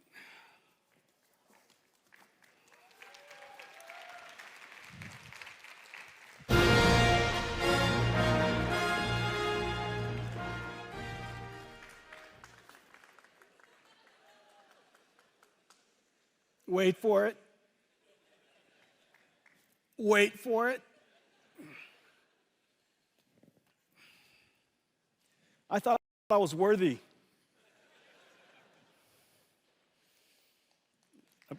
Apparently, Yonir didn't think I was worthy. All right. This is my show and tell. This is a show and tell. So, this NVLink system, this right here, this NVLink system, this is GB200 NVLink 72. It is 1.5 tons, 600,000 parts, approximately equal to 20 cars, 120 kilowatts. It has a spine behind it that connects all of these GPU together, 2 miles of copper cable, 5,000 cables. This is being manufactured in 45 factories around the world. We build them, we liquid cool them, we test them, we disassemble them, ship them in parts to the data centers because it's 1.5 tons. We reassemble it outside the data centers and install them. The manufacturing is insane. But the goal of all of this is because the scaling laws are driving computing so hard that this level of computation, Blackwell over our last generation, improves the performance per watt by a factor of 4. Performance per watt by a factor of 4, performance per dollar by a factor of 3. That basically says that in one generation, we reduce the cost of training these models by a factor of 3. Or if you want to increase the size of your model by a factor of 3, it's about the same cost. But the important thing is this. These are generating tokens that are being used by all of us when we use ChatGPT or when we use Gemini, use our phones in the future. Just about all of these applications are going to be consuming these AI tokens. And these AI tokens are being generated by these systems. And every single data center is limited by power. And so if the perf per watt of Blackwell is 4 times our last generation, then the revenue that could be generated, the amount of business that can be generated in the data center is increased by a factor of 4. And so these AI factory systems really are factories today. Now the goal of all of this is so that we can create one giant chip. The amount of computation we need is really quite incredible. And this is basically one giant chip. If we would have had to build a chip, here we go. Sorry, guys. You see that? That's cool. Look at that, disco lights in here. All right. If we had to build this as one chip, obviously this would be the size of the wafer, but this doesn't include the impact of yield. It would have to be probably 3 or 4 times this size. But what we basically have here is 72 Blackwell GPUs or 144 dies. This one chip here is 1.4 exaflops. The world's largest supercomputer, fastest supercomputer, only recently, this entire room supercomputer only recently achieved an exaflop plus. This is 1.4 exaflops of AI floating point performance. It has 14 terabytes of memory, but here's the amazing thing. The memory bandwidth is 1.2 petabytes per second. That's basically the entire internet traffic that's happening right now.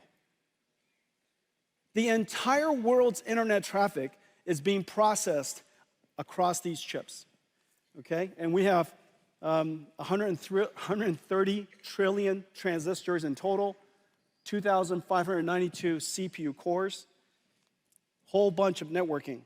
And so these, I wish I could do this. I don't think I will. So these are the Blackwells. These are our ConnectX networking chips. These are the NVLink. And we're trying to pretend about the NVLink spine, but that's not possible, okay? And these are all of the HBM memories, 14 terabytes of HBM memory. This is what we're trying to do, and this is the miracle of the Blackwell system. The Blackwell dies right here. It is the largest single chip the world's ever made. But yet, the miracle is really, in addition to that, this is the Grace Blackwell system. Well, the goal of all of this, of course, is so that we can, thank you, thanks. Boy, is there a chair I could sit down for a second?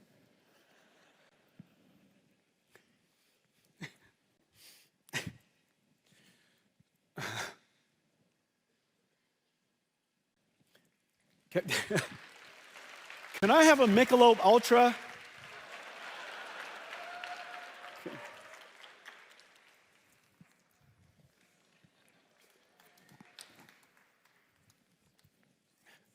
How is it possible that we're in the Michelob Ultra Stadium? It's like coming to NVIDIA and we don't have a GPU for you.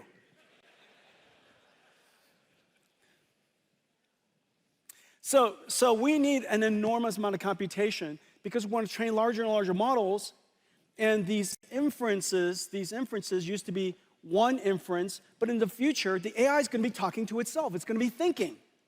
It's going to be internally reflecting, processing. So today, when the tokens are being generated at you, so long as it's coming out at 20 or 30 tokens per second, it's basically as fast as anybody can read. However, in the future, and right now with GPT-01, you know, with the new Gemini Pro and the new the 01, 03 models, they're talking to themselves, reflecting, they're thinking.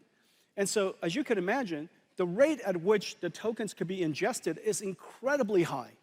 And so we need the token rates, the token generation rates, to go way up.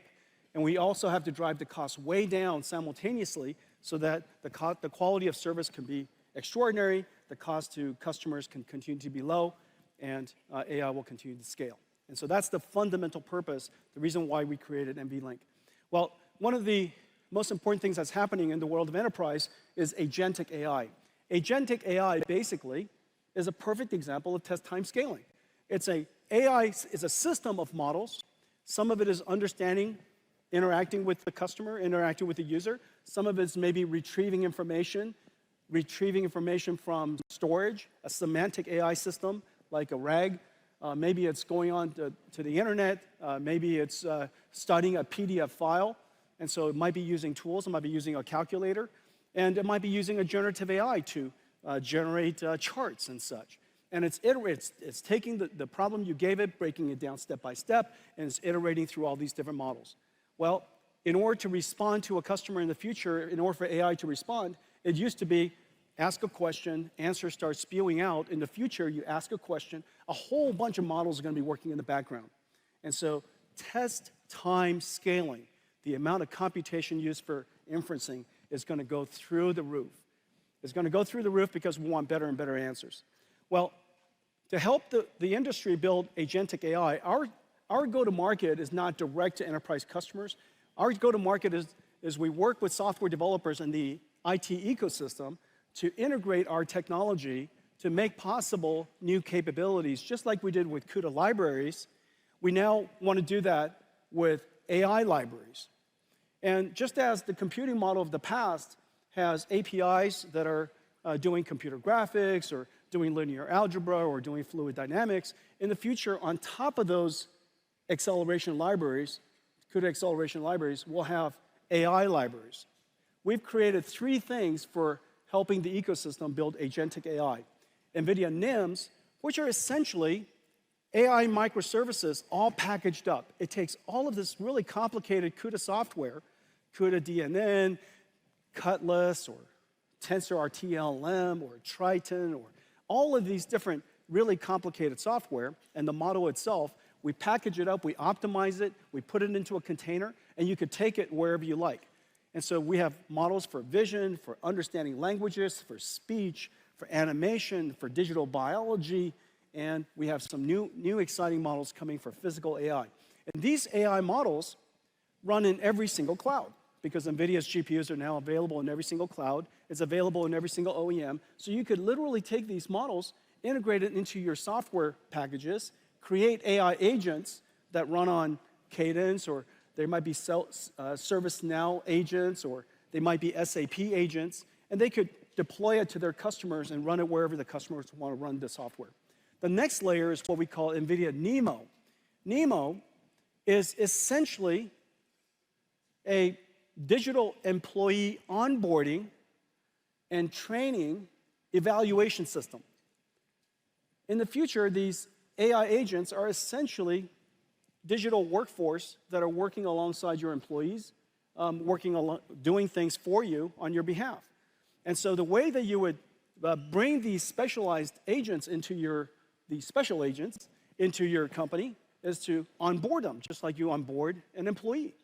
And so we have different libraries that helps these AI agents be trained for the type of language in your company. Maybe the vocabulary is unique to your company, the business process is different, the way you work is different. So you would give them examples of what the work product should look like, and they would try to generate it, and you would give it feedback, and then you would evaluate them, so on and so forth.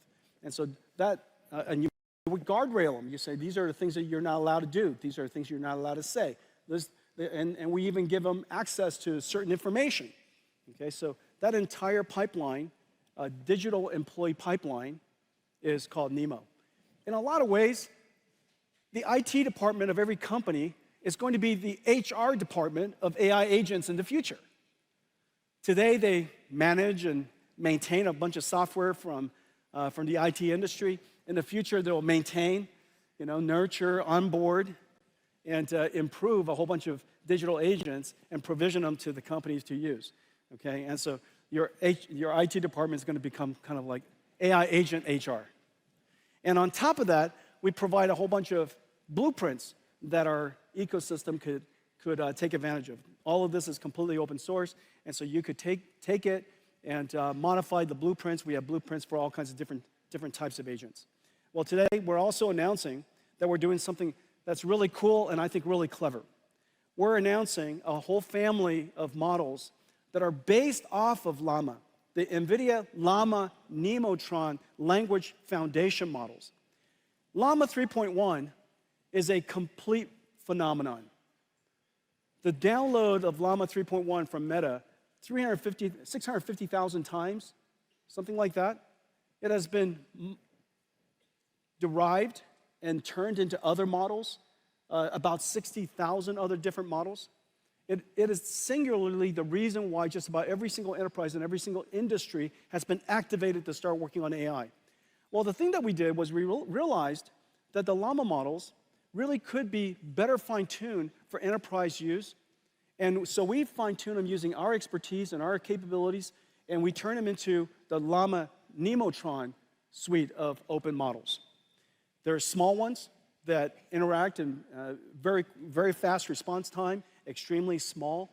They're what we call super Llama Nemotron supers. They're basically your mainstream versions of your models.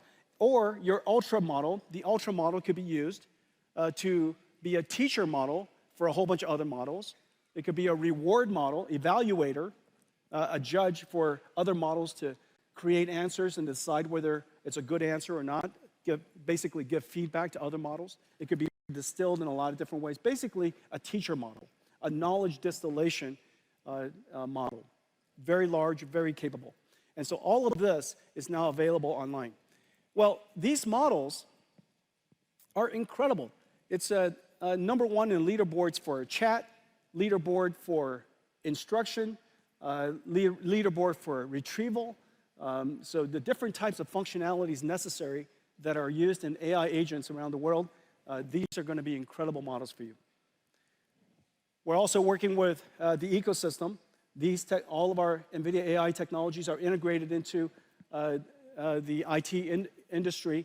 We have great partners and really great work being done at ServiceNow, at SAP, at Siemens for industrial AI.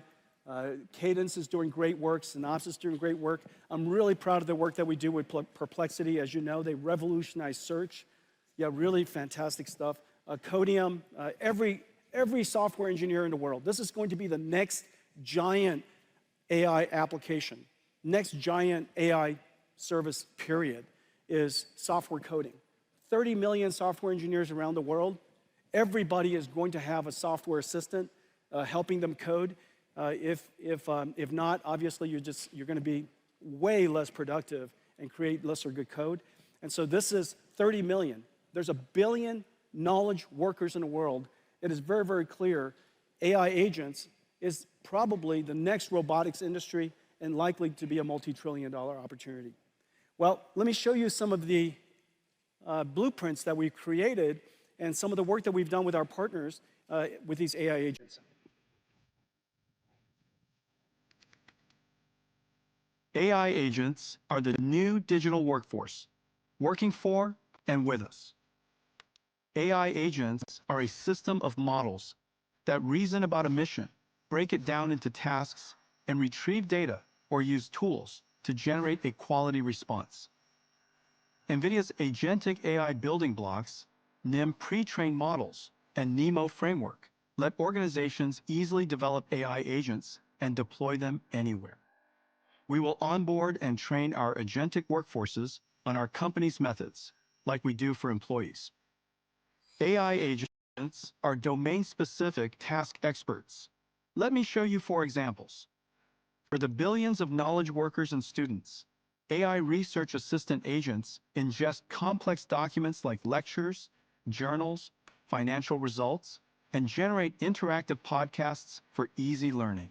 By combining a UNet regression model with a diffusion model, CoreDiff can downscale global weather forecasts down from 25 kilometers to 2 kilometers.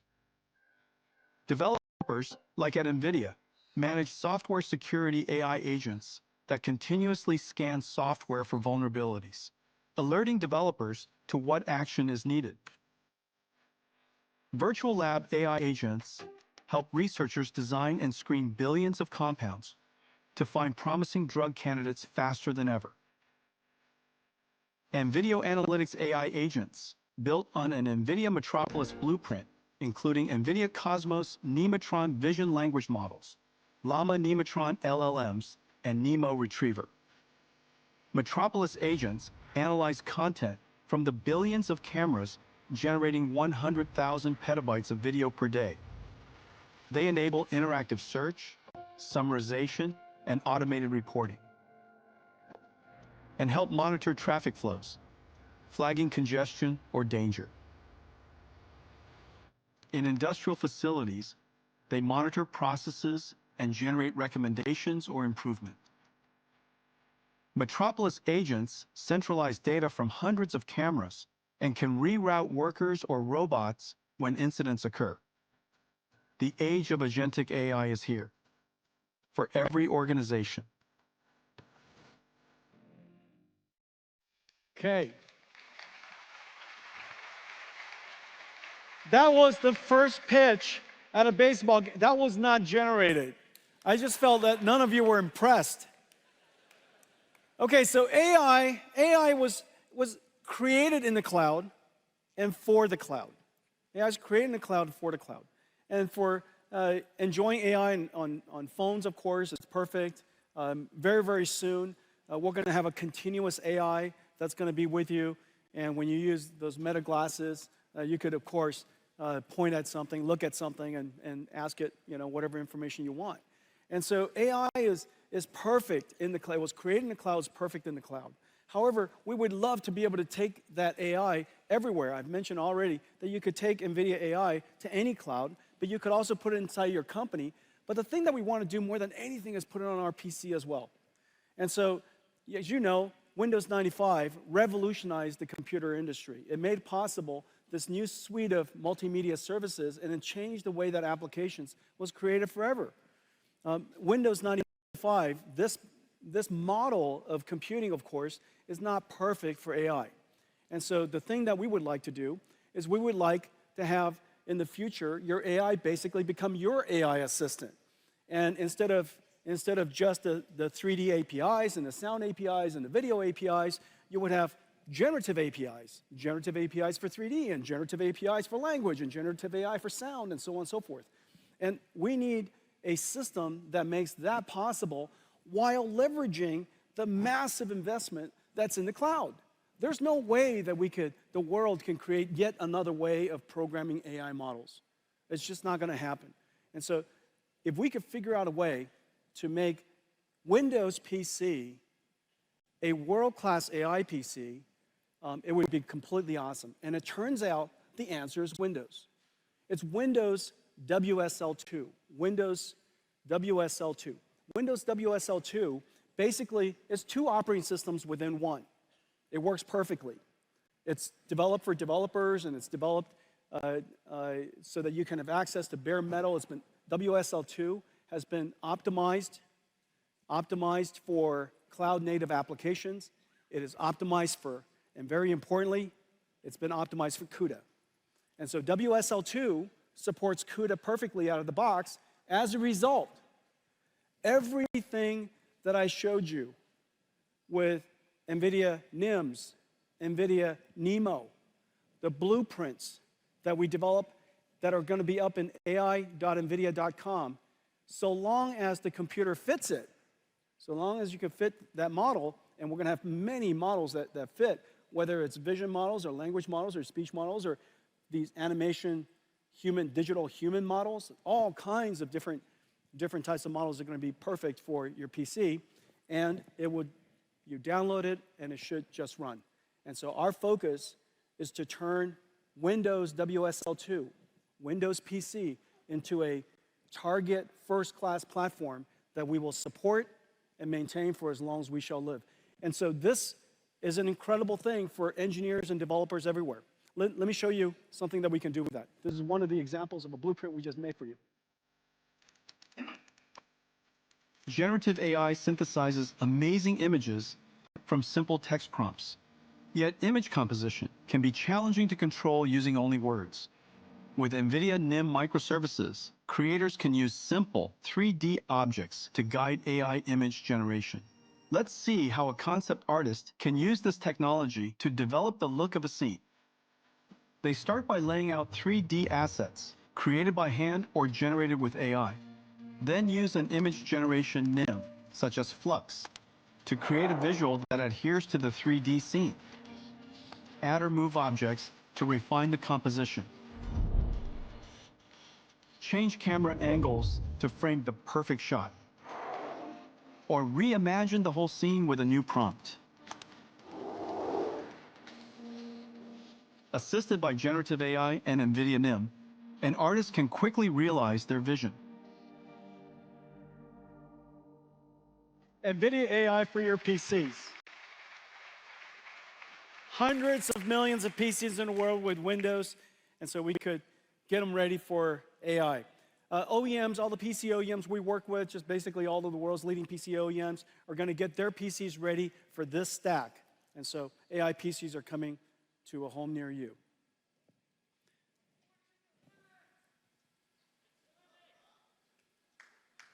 Linux is good.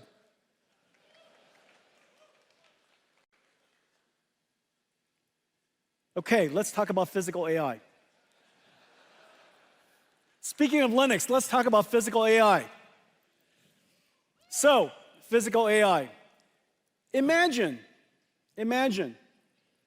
whereas your large language model, you give it your context, your prompt on the left, and it generates tokens one at a time to produce the output.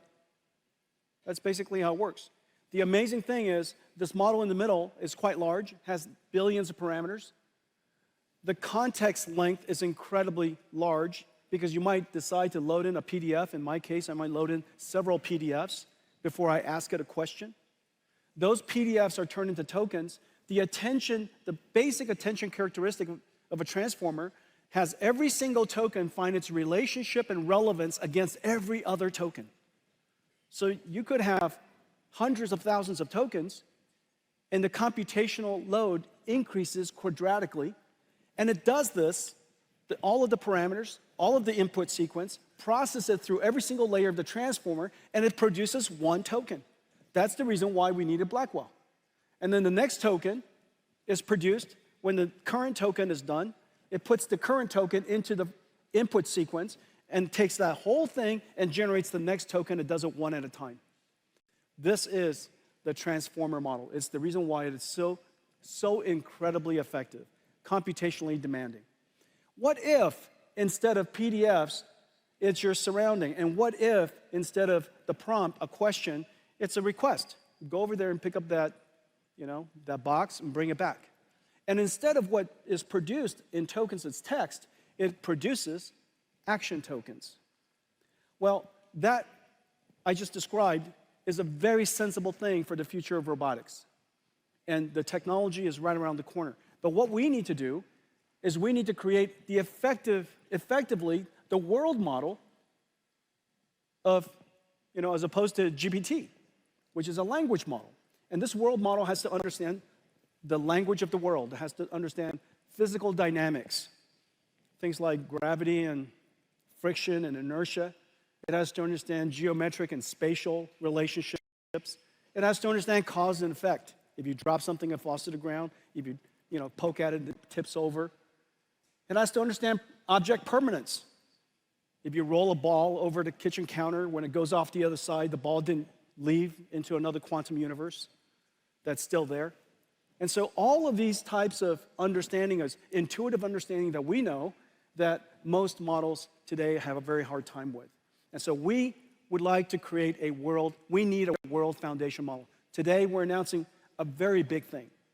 We're announcing NVIDIA Cosmos, a world foundation model that is designed, that was created to understand the physical world. And the only way for you to really understand this is to see it. Let's play it.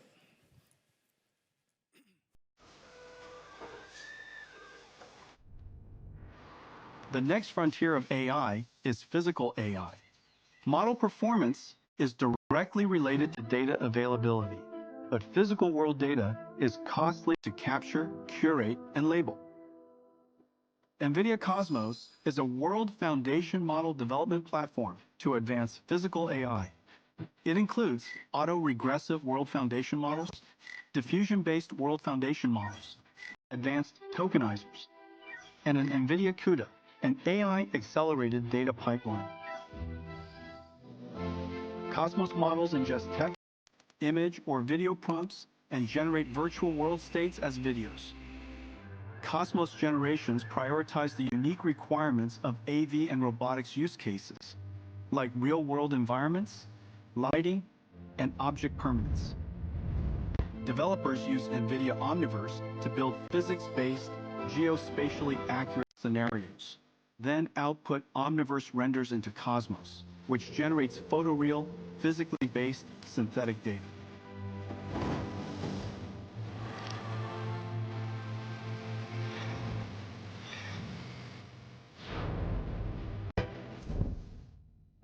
Whether diverse objects or environments, conditions like weather or time of day, or edge case scenarios. Developers use Cosmos to generate worlds for reinforcement learning AI feedback to improve policy models, or to test and validate model performance. Even across multi-sensor views, Cosmos can generate tokens in real time, bringing the power of foresight and multiverse simulation to AI models, generating every possible future to help the model select the right path. Working with the world's developer ecosystem, NVIDIA is helping advance the next wave of physical AI.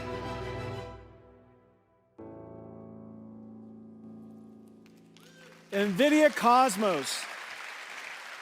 NVIDIA Cosmos. NVIDIA Cosmos, the world's first world foundation model. It is trained on 20 million hours of video. The 20 million hours of video focuses on physical dynamic things. So dynamic nature themes, humans walking, hands moving, manipulating things, things that are fast camera movements. It's really about teaching the AI, not about generating creative content, but teaching the AI to understand the physical world. And with this physical AI, there are many downstream things that we could do as a result. We could do synthetic data generation to train models.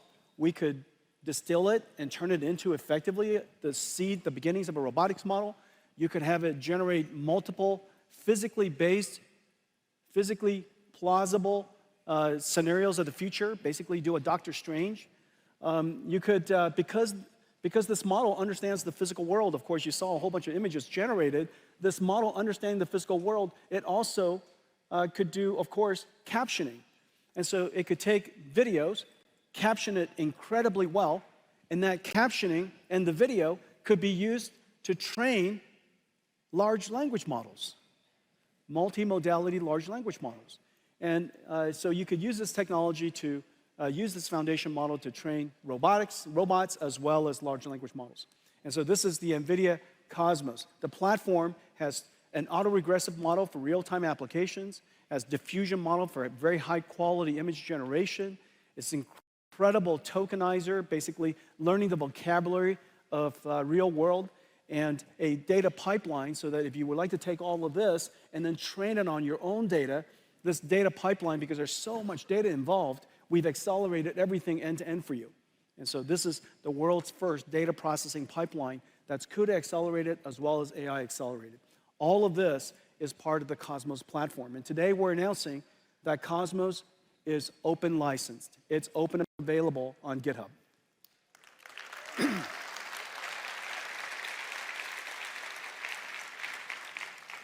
We hope that this moment, and there's a small, medium, large for very fast models, mainstream models, and also teacher models, basically not knowledge transfer models. Cosmos World Foundation model being open, we really hope will do for the world of robotics and industrial AI what Llama 3 has done for enterprise AI. The magic happens when you connect Cosmos to Omniverse, and the reason fundamentally is this. Omniverse is a physics grounded, not physically grounded, but physics grounded. It's algorithmic physics, principled physics simulation grounded system. It's a simulator. When you connect that to Cosmos, it provides the grounding, the ground truth that can control and to condition the Osmos generation. As a result, what comes out of Osmos is grounded on truth. This is exactly the same idea as connecting a large language model to a RAG, to a retrieval augmented generation system. You want to ground the AI generation on ground truth. And so the combination of the two gives you a physically simulated, a physically grounded multiverse generator. And the application, the use cases are really quite exciting. And of course, for robotics, for industrial applications, it is very, very clear. This Cosmos plus Omniverse plus Cosmos represents the third computer that's necessary for building robotic systems. Every robotics company will ultimately have to build 3 computers. The robotic system could be a factory, the robotic system could be a car, it could be a robot. You need 3 fundamental computers. One computer, of course, to train the AI. We call it the DGX computer to train the AI. Another, of course, when you're done, to deploy the AI. We call that AGX. That's inside the car, in the robot, or in an AMR, or at the in a stadium, or whatever it is. These computers are at the edge and they're autonomous. But to connect the two, you need a digital twin. And this is all the simulations that you were seeing. The digital twin is where the AI that has been trained goes to practice, to be refined, to do its synthetic data generation, reinforcement learning, AI feedback, such and such. And so it's the digital twin of the AI. These 3 computers are going to be working interactively. NVIDIA's strategy for the industrial world, and we've been talking about this for some time, is this 3-computer system. Instead of a 3-body problem, we have a 3-computer solution. And so it's the NVIDIA of robotics.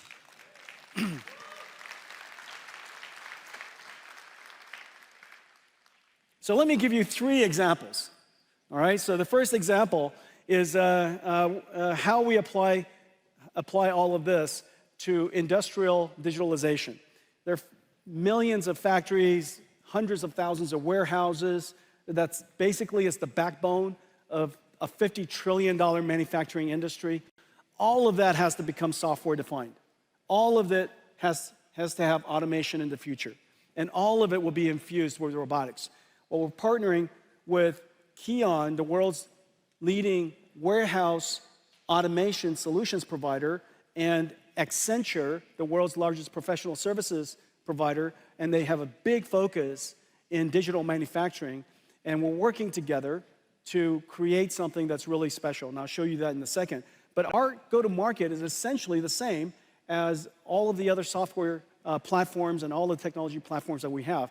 Through the developers and ecosystem partners, and we have just a growing number of ecosystem partners connecting to Omniverse, and the reason for that is very clear.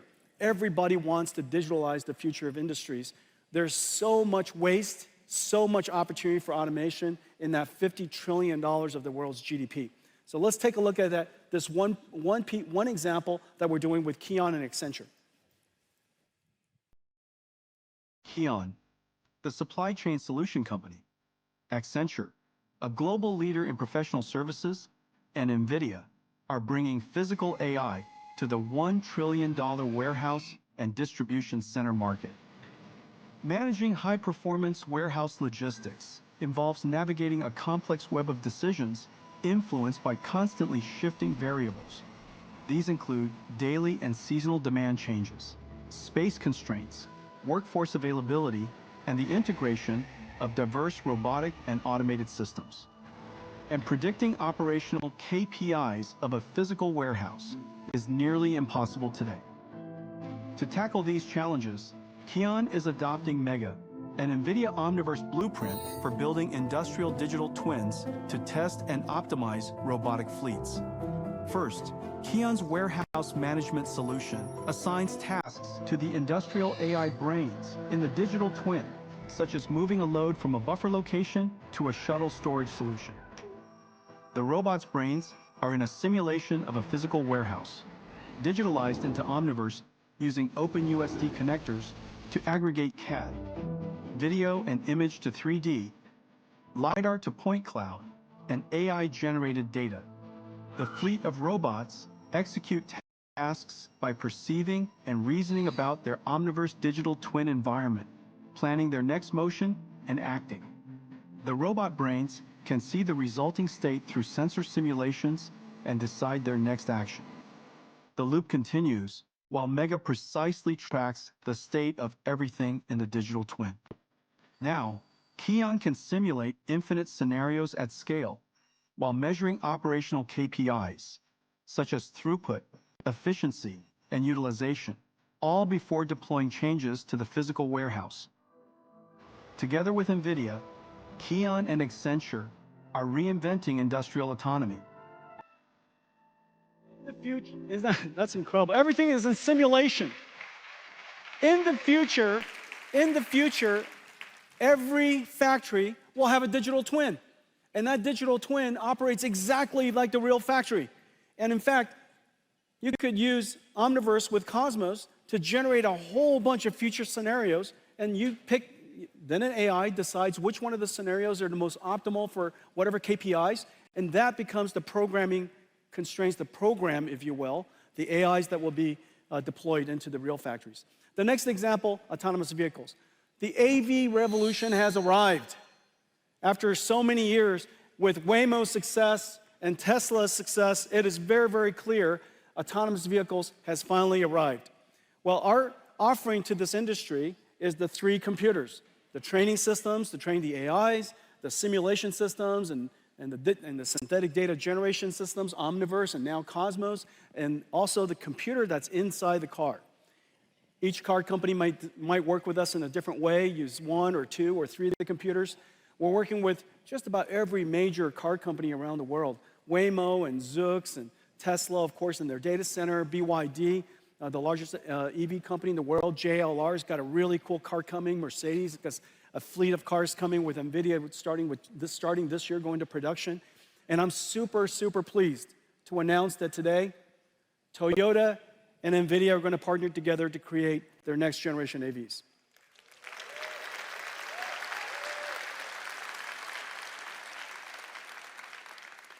Just so many cool companies, Lucid and Rivian and Xiaomi and of course Volvo, just so many different companies. Wabi is building self-driving trucks. Aurora, we announced this week also that Aurora is going to use NVIDIA to build self-driving trucks.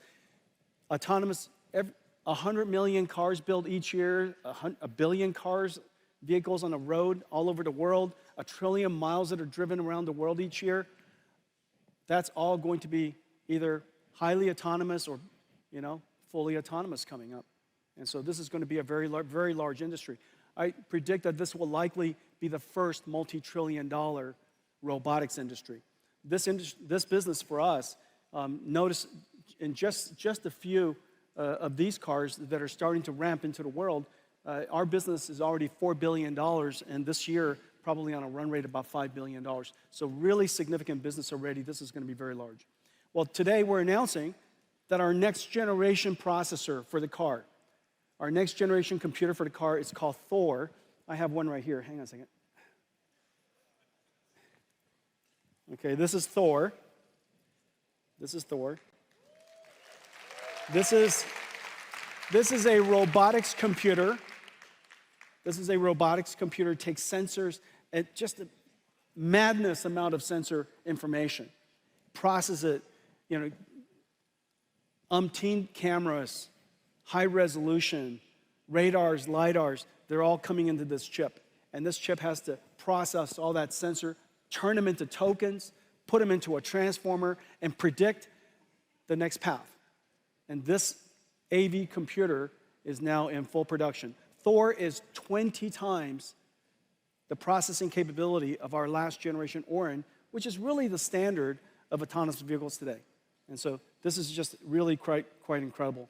Thor is in full production. This robotics processor, by the way, also goes into a full robot.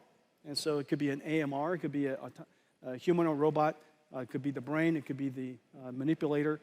This processor basically is a universal robotics computer. The second part of our drive system that I'm incredibly proud of is the dedication to safety. Drive OS, I'm pleased to announce, is now the first software-defined programmable AI computer that has been certified up to ASIL D, which is the highest standard of functional safety for automobiles. The only and the highest. And so I'm really, really proud of this. ASIL D, ISO 26262. It is the work of some 15,000 engineering years. This is just extraordinary work. And as a result of that, CUDA is now a functional, safe computer. And so if you're building a robot, NVIDIA CUDA, yeah.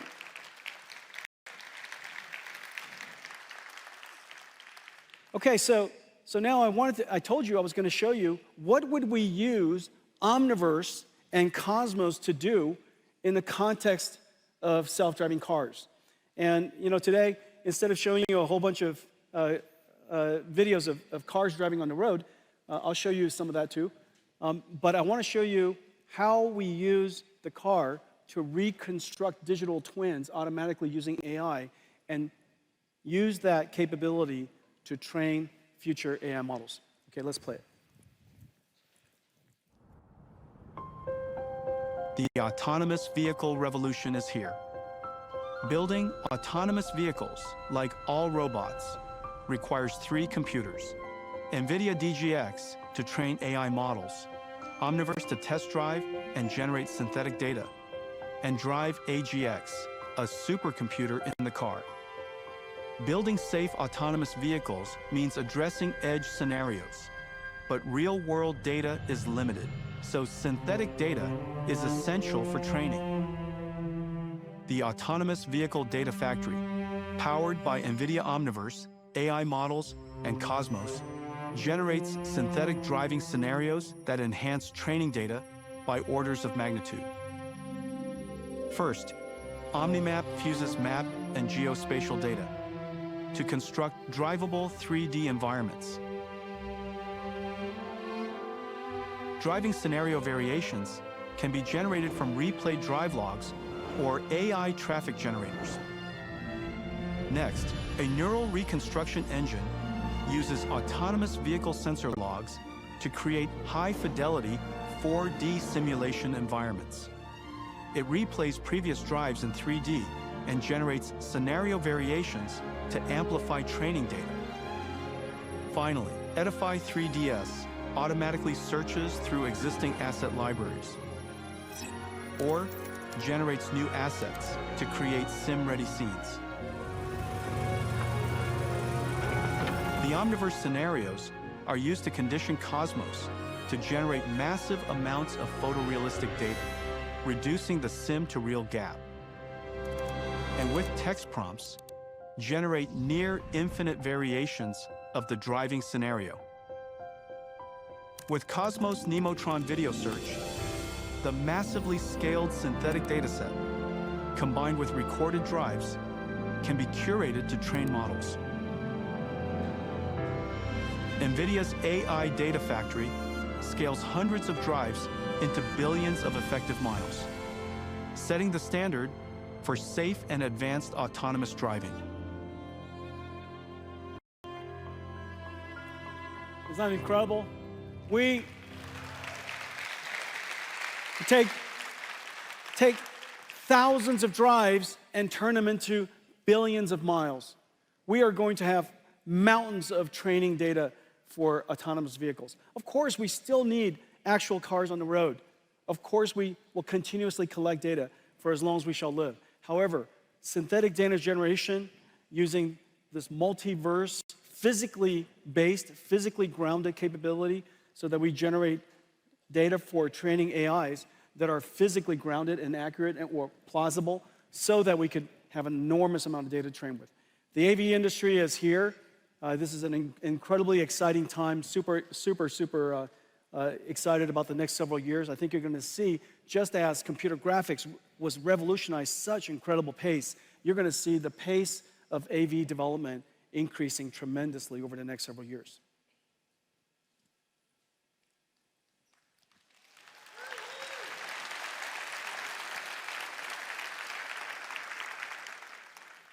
I think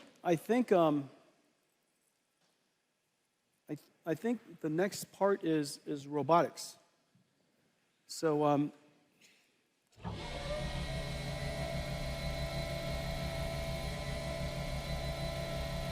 humanoid robots, my friends.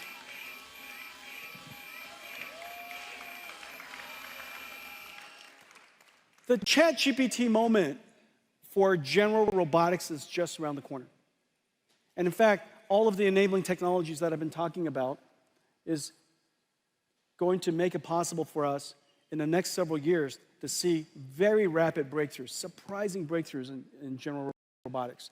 Now, the reason why general robotics is so important is whereas robots with tracks and wheels require special environments to accommodate them, there are three robots in the world that we can make that require no green fields.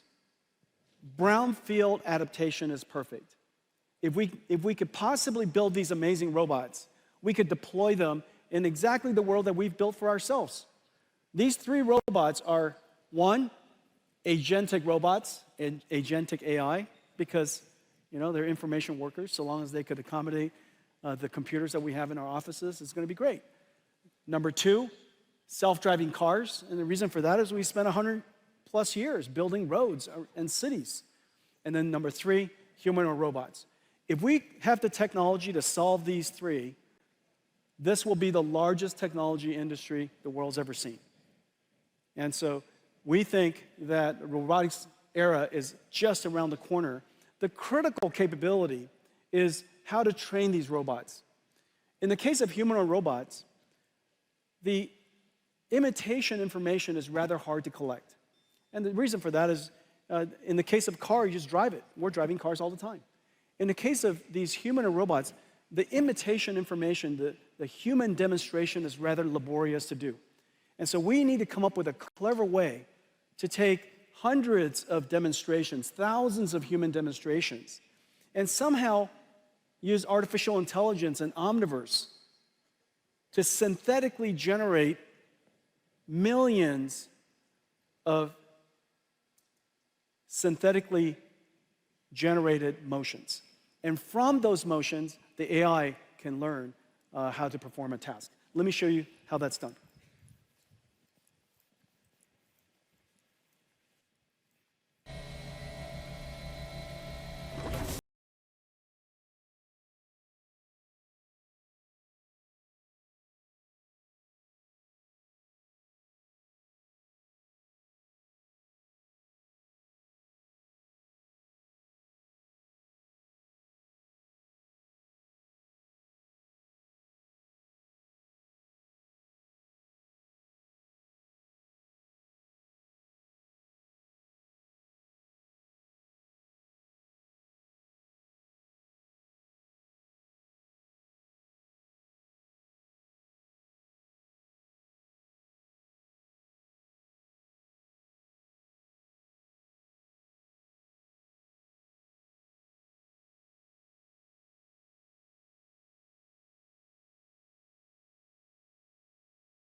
General Robotics is arriving, powered by NVIDIA Isaac GR00T.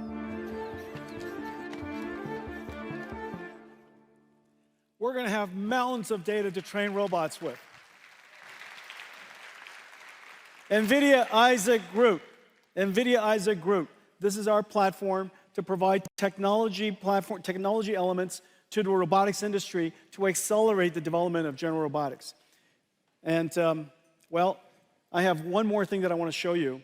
None of this would be possible if not for this incredible project that we started about a decade ago.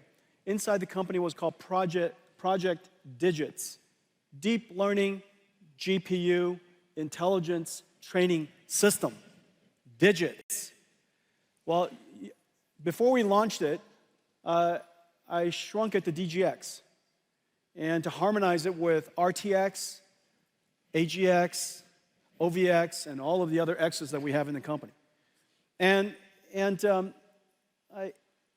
really revolutionized, DGX1 really revolutionized, where's DGX1? DGX1 revolutionized artificial intelligence. The reason why we built it was because we wanted to make it possible for researchers and startups to have an out-of-the-box AI supercomputer. Imagine the way supercomputers were built in the past.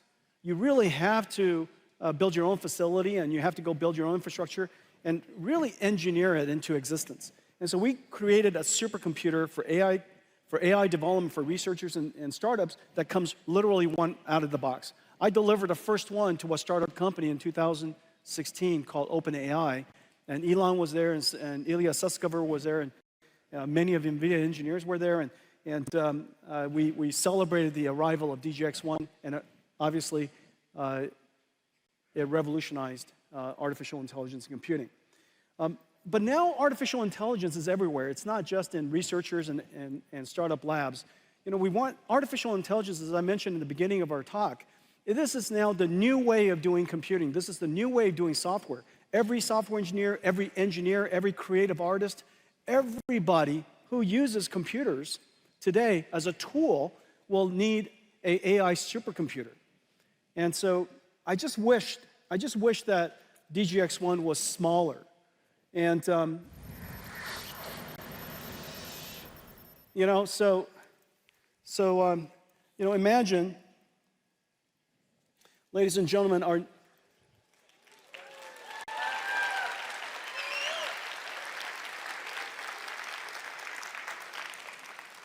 this is NVIDIA's latest AI supercomputer.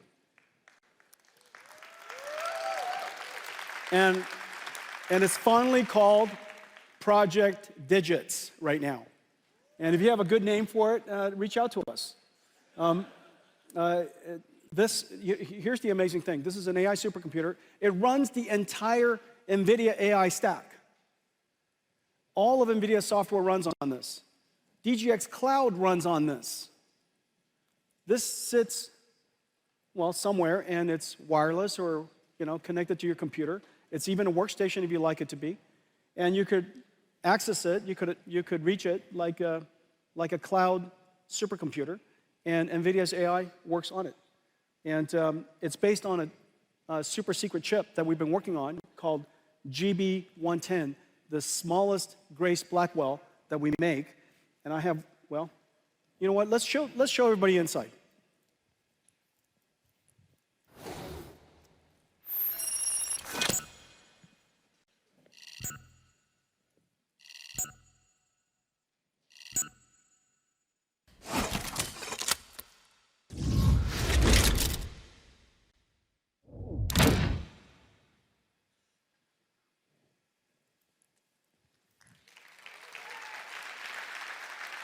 It's just so cute.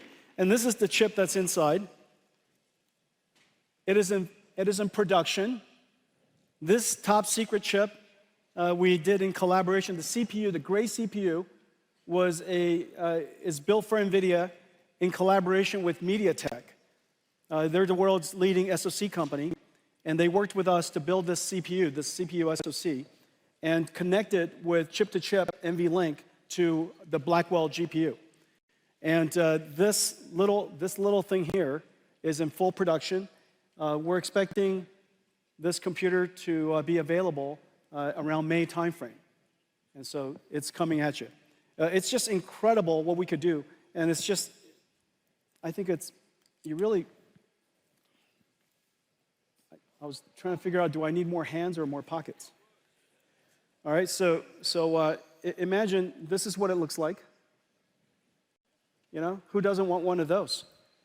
And if you use PC, Mac, you know, anything, because you know, it's a cloud platform. It's a cloud computing platform that sits on your desk. You could also use it as a Linux workstation if you like.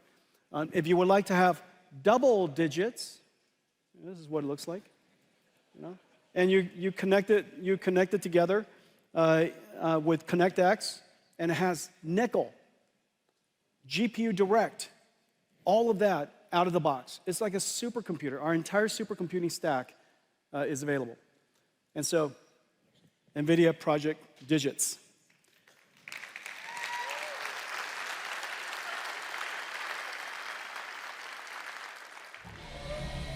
Okay. Well, let me tell you what I told you. I told you that we are in production with 3 new Blackwells. Not only is the Grace Blackwell supercomputers, NVLink 72s, in production all over the world, we now have 3 new Blackwell systems in production. One amazing AI foundational world foundation model, the world's first physical AI foundation model. It's open, available to activate the world's industries of robotics and such, and 3 robots. 3 robots. We're working on agentic AI, humanoid robots, and self-driving cars. It's been an incredible year. I want to thank all of you for your partnership. Thank all of you for coming. I made you a short video to reflect on last year and look forward to the next year. Play, please.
Have a great CES, everybody.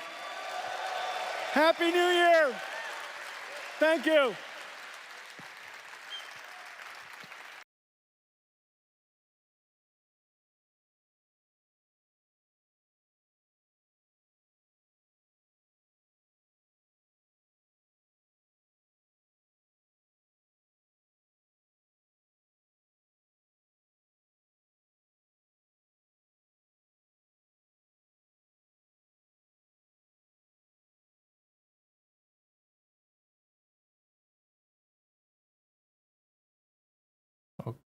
Okay, is it ended? Okay, that's it.